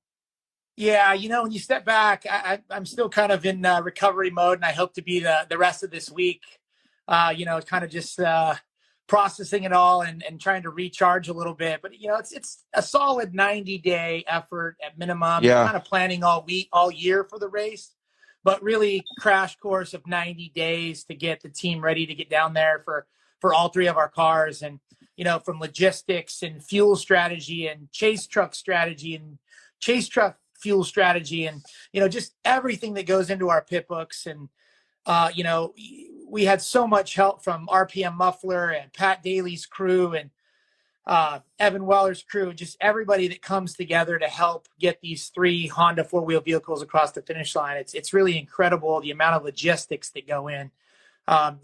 We took 18 barrels of BP racing fuel down to get these 3 cars across the finish line. And, that in itself, just getting them across the border was challenging.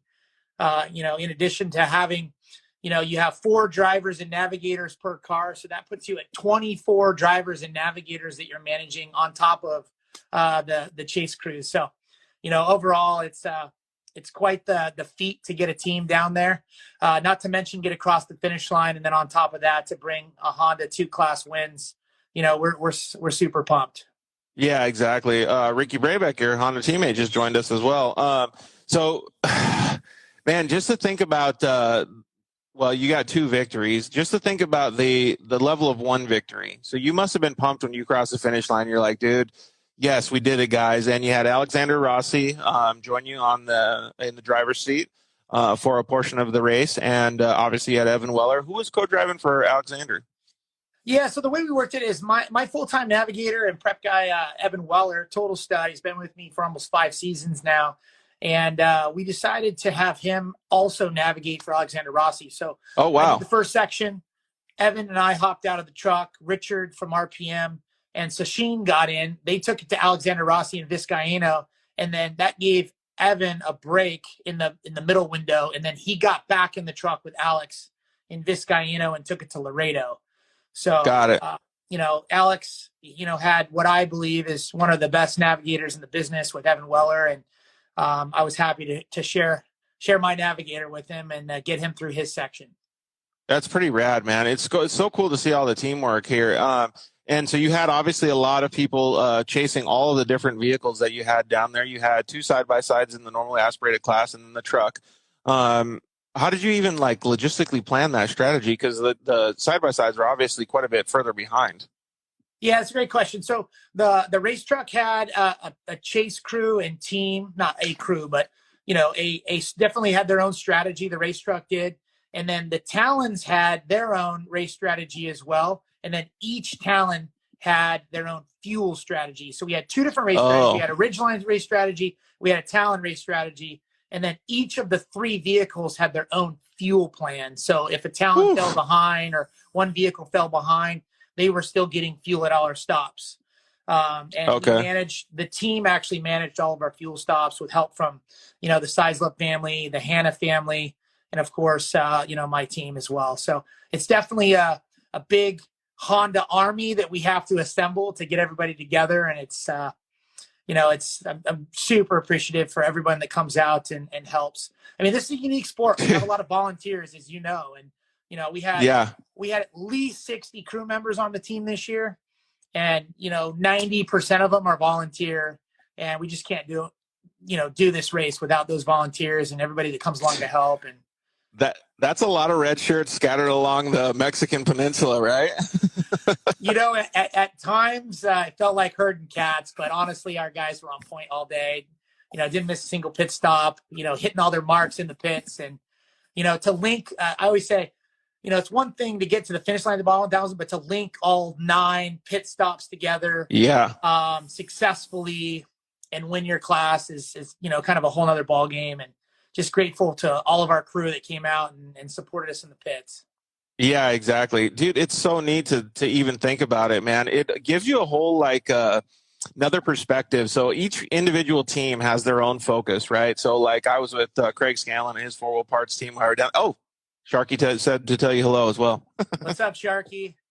But yeah, down in Mexico, just so you know, he's definitely the liaison to all the chase teams. He did a fantastic job. I spent all my whole weekend with him, and he showed us. Have you ever ate pitaya? I haven't. I can't say I have. So he went out and got these little things off a cactus. They look like a tomato, but they're filled with spikes all over them from a cactus. You cut them open, and they taste like a strawberry. Sharky, you're holding out on me, man. Come on. Dude, I spent 5 days with him pre-running, and he didn't show me that. So. Oh man, so I got lucky. Hey, thanks, Sharky. I appreciate it. But yeah, so just to like see all that and see each individual team have their own experiences. I mean, we've talked to 5 or 6 people tonight just about their Baja 1000, and it's just briefly over 15 minutes. So it's really hard to get the whole perspective. Like, but to everybody, every single person, win, lose, not finish, whatever it is, still comes back with a smile because the people, the racing culture, the fantastic people that dedicate their time off to be able to go down there. It's such an interesting vibe, but it's such a cool thing to be able to be a part of. Absolutely. I mean, Rob briefly touched on it a little bit. Baja is such a magical place, Yeah. We talked about the sunrises and the sunsets, and that's one of my favorite things about Baja is that, we're always up early in the morning and we burn the midnight oil, pre-running and just preparing. And so you get to see these magical sunrises, you get to see these magical sunsets, and it's pretty stinking spectacular down there. And then when you come to the people, I mean, you're in the middle of nowhere in the Baja Peninsula, and you come into a small town and you have all these kids that line the sides of the roads. Yep. With cardboard signs that say stickers, and you can't help but to stop your chase truck. As much as you want to be heading north and going home, we stop so many times through these small villages to just engage with these kids and give them stickers and, thank them for their support. Basically, it's just an incredible experience to feel the energy and the enthusiasm from the Baja people. Yeah, exactly. Joey D23 just joined us, and actually it made me think about something else too. When you said that giving the stickers to the kids. So Craig Scanlon actually brought a pretty good thing up to me when we were down there, and he said, why don't more teams bring blankets to the kids? And he started handing out blankets to all these kids and the families. I thought that was a fantastic idea. So maybe just a suggestion that we can mention on the show is any teams that are going to go down there in the future, if you have a little bit of extra budget, and put your logo on some blankets, man, and give it to some families down there, because that was a really cool thing, man, to be able to keep some of those kids and their families warm. Yeah, I think that's a great idea. Obviously, Scanlon's such a salt of the earth good guy. Scanlon's also, Sharky was telling me, he's also known for, when he's around a bunch of Baja kids, he'll gather them up and take them into the mini mart and let them buy whatever they want in the mini mart. I don't know if you know about that, but definitely, yeah, it's cool. Cool that Craig does for the people down there, and it's definitely something for a lot of teams to follow suit and replicate. And I know that I'm definitely going to do it as well. Yeah, exactly. Andy Jeremiah said, yeah, pay it forward. Baja pays us a lot forward and gives us a lot, so we should give back to it. Maybe take us a little bit through the race and some of the stuff that the people wouldn't have seen behind the scenes or on social media. I know that there was a lot of really nasty sections, a lot of, I guess, teeth-jarring sections, and you guys faced some adversity, I'm sure, along the way. Yeah, absolutely. I can take you through the start of my race. It wasn't the race that may be seen from afar, but I can tell you kind of the behind the scenes.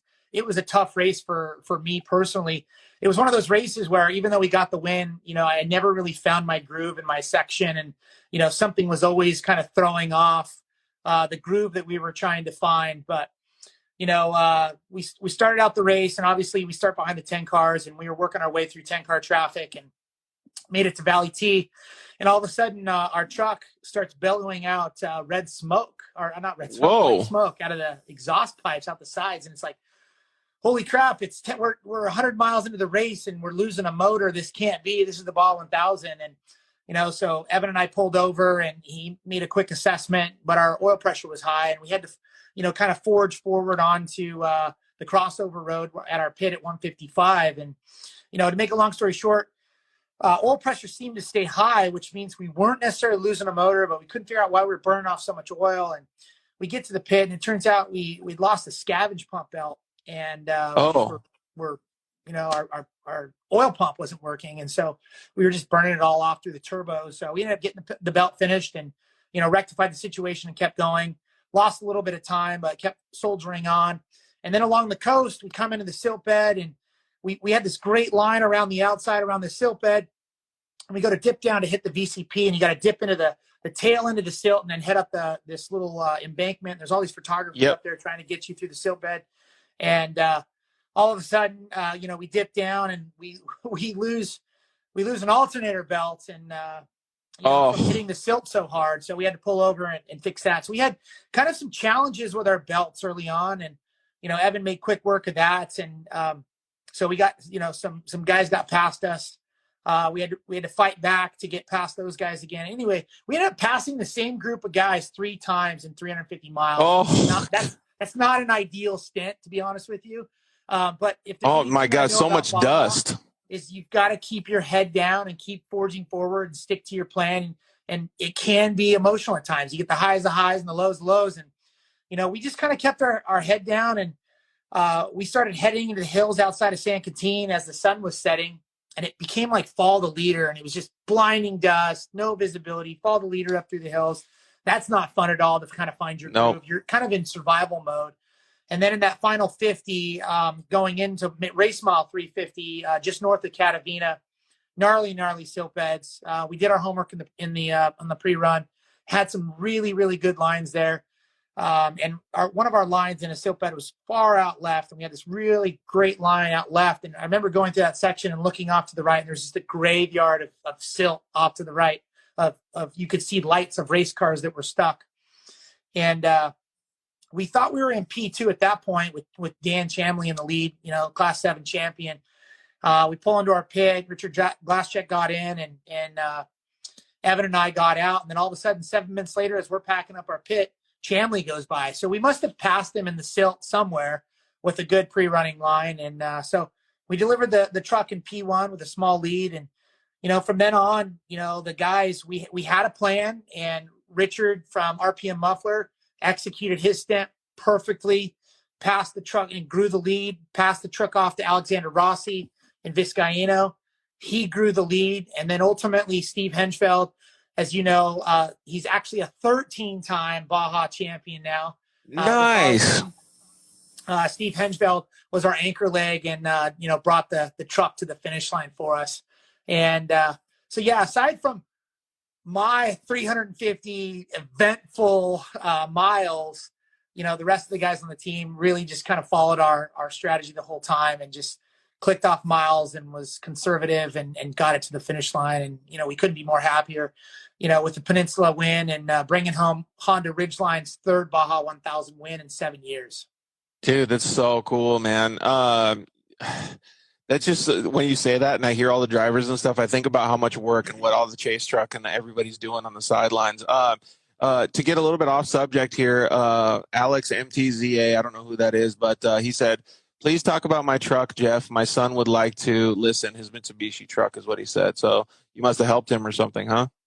Yeah. So, hey, thanks, bud. It's great to hear from you. So on our pre-run, this is another cool Baja story. So Evan and I are pre-running. We're up in the hills of San Quintin, and we actually lost reverse in the pre-runner. We were looking for some alternative lines and got the pre-runner stuck in a pretty compromising position without reverse. And, many of you know my pre-runner. It's not the lightest of pre-runners. It's a steel cab, 99 F-150, pretty heavy truck.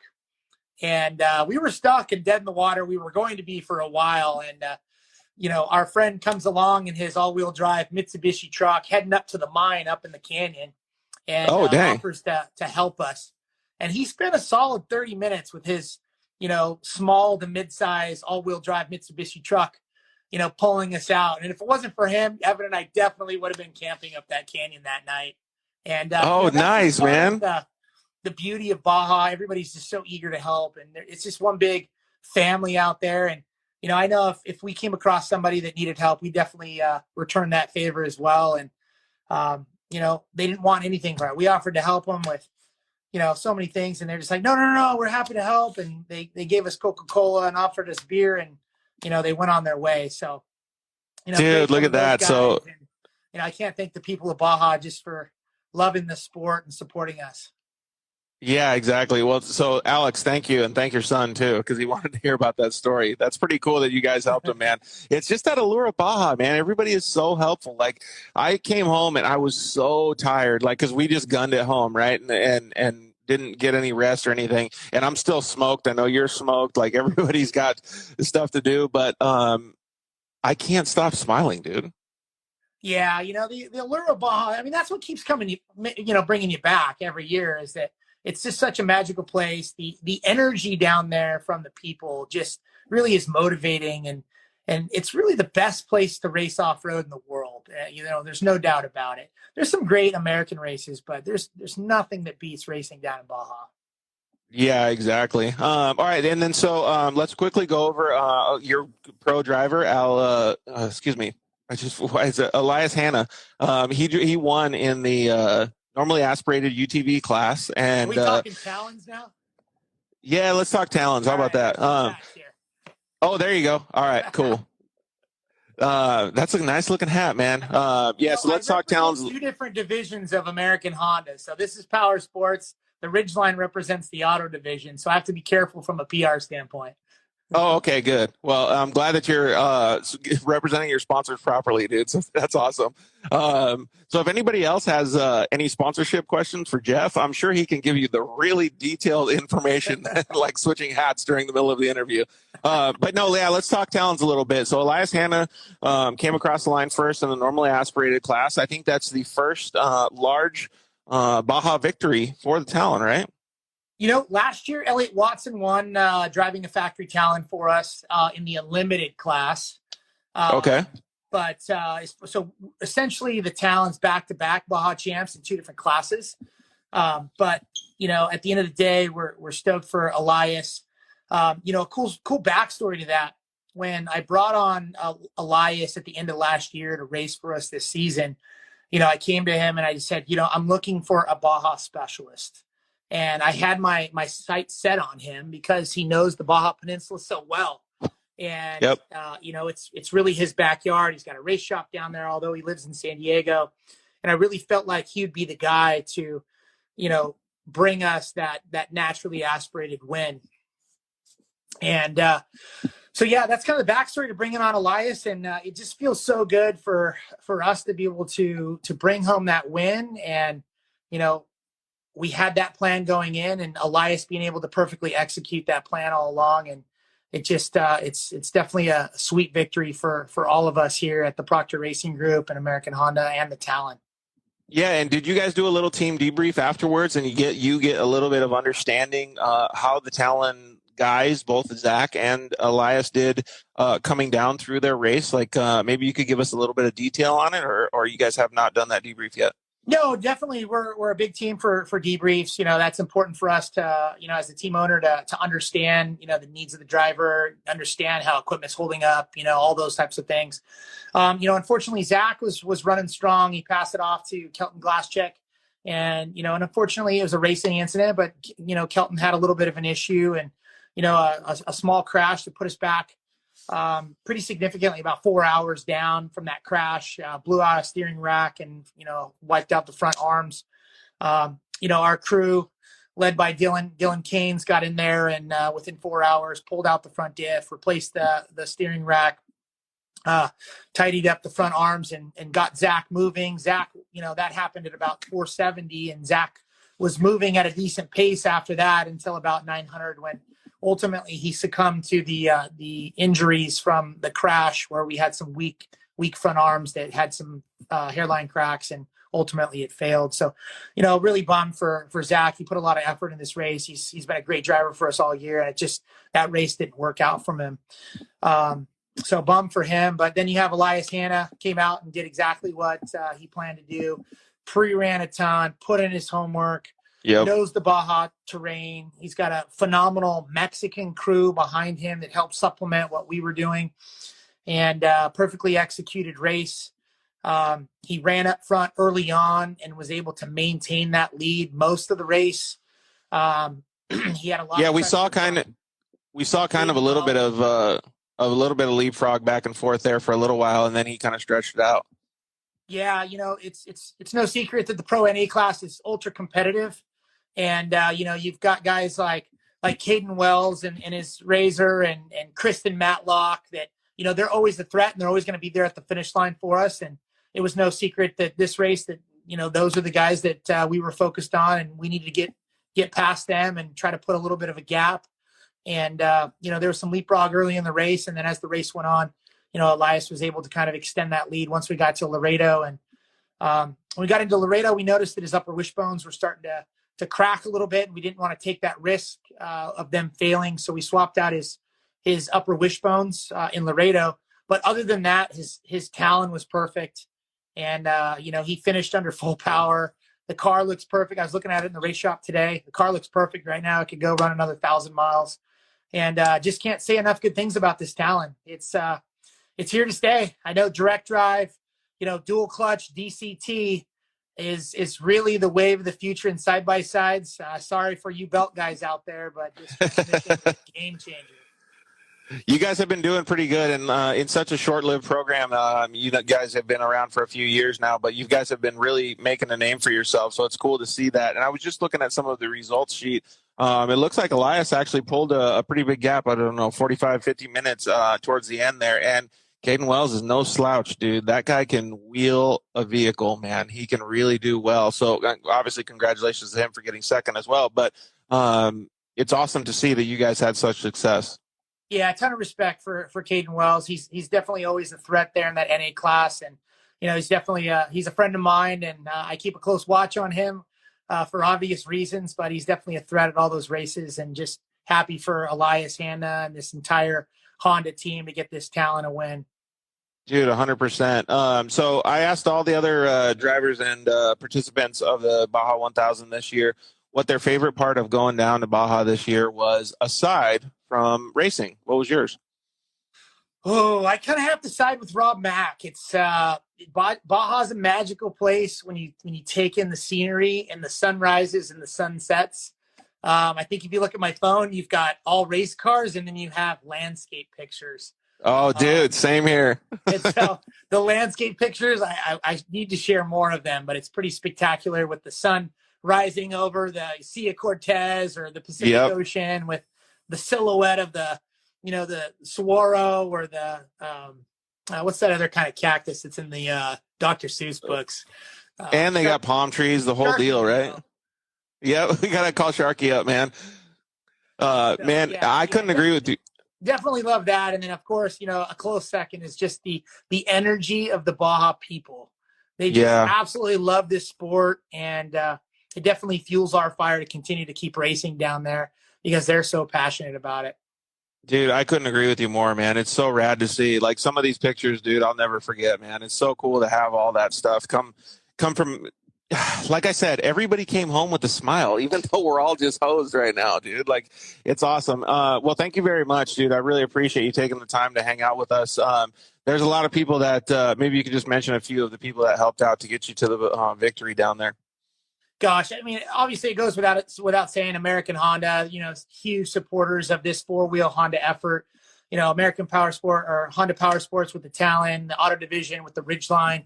And then it goes without saying that, all the core components to a race team are really the team and the guys. I want to thank Evan Weller for prepping a Ridgeline. It was a perfect truck for the race with his guy, Kevin, working on that, and AJ on the third members, and gosh, Dylan Keynes and Cole and Cody and Evan Arias in my shop on these talons. Those guys put in countless hours to make sure that those talons were perfect to get to the finish line. And, beyond that, all the volunteer crew and everybody. We had crew members from Canada, Colorado, Arizona, Utah, California. I mean, just guys from everywhere to kind of help the cause. And it goes without saying that, they're the real heroes. They chase for 30 to 40 hours straight. They hit all their marks in the pits. And, we couldn't race in Baja without those volunteers. Man, it's so cool to see that. And like you said, it's the camaraderie, the Baja spirit, and everything that keeps everybody alive. I mean, we were sitting there with all of our crew, and they had already been up for 30-something hours. And, man, we just gave them some crackers, and everybody's on their way, dude. They just loved it. So it's awesome to see. Andy Jeremio actually asked, is the same team racing the Mint? Yeah, great question. So we have the Mint on schedule for 2022, the March 2022 Mint. Unfortunately, we weren't sure if the Mint was going to happen this year, and with it being so close to the Baja 1000 this last week, turning those three trucks around is going to be challenging.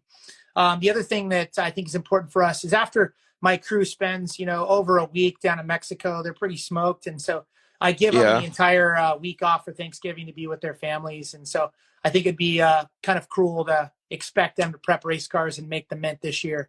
But we'll definitely be at the 2022 Mint in March. Dude, that's totally fair, man. These guys work their tails off, and I'm glad that you guys. Glad that you guys all made it home safe and had such a good time down there, man. It was really good to see everybody down there having such a good time with smiles on their faces. So I really appreciate you taking the time with us, dude, and I hope you get some rest this week. Thanks, George. Yeah, definitely looking to catch up on some rest for sure. It's taken a lot out of us to get these cars to the finish line, so much needed R&R. And then next Monday we'll be focused on getting these cars and this team over to KOH at the end of January in 2022. So, man, that's going to be fun. 2022 starts on Monday. Yeah, that's going to be fun, man. Oh, actually, I had another question to ask. That was Erica Sachs, actually.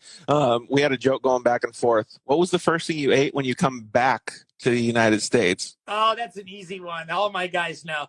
When we come back from Mexico, we go straight to In-N-Out Burger. Oh, boom. I love it, dude. Yeah. Couldn't get more American than that, right? That's right. That's right. All right, buddy. Well, I really appreciate it. Please tell the whole crew that we appreciate all of this stuff that they did, and tell Adam I said hello, too. Yeah, will do. Thanks, George, for having us. Always a pleasure to be on the show, and thanks to the Dirt Life show and all its fans. You guys are awesome. Yeah, we really appreciate it, Jeff. All right, man. Go get some rest, dude. I really appreciate it. We'll see you later. All right. Good night. Man, it's so cool to be able to see every single one of the guys that was on the show tonight. They either have stuff going on or they were just smoked from being down in Baja all week. It's just awesome to be able to see the level of commitment and pursuing everything that they got going on, the perseverance and the smiles. I mean, like, you can't really ask for anything more. Like, I love the off-road community so much, and I'm so happy that I got to experience the Baja stuff with Scanlon Motorsports Group and all of the guys at Four Wheel Parts and everybody down there. So thank you to all those guys that gave me the opportunity to go down there and hang out. Congratulations to all the teams that were able to finish, and good luck next year to the guys that weren't able to finish. I know you guys all went down there thinking you were going to win and just try hard, but I really, really think that race is just so meaningful to everybody, especially the Mexican people. So we are going to have a show with Geyser Brothers at their shop in Phoenix, Arizona, November 29th, which is next Monday. So join us for that one. We really, really appreciate all you guys hanging out tonight. It's fantastic to catch up with everybody. We might even get a couple more people to join us and even have another one of these Baja recaps on Thursday because so many people want to talk about their races. So, man, we love you guys. We'll see you either Thursday or Monday tonight. Thanks for listening to The Dirt Life Show.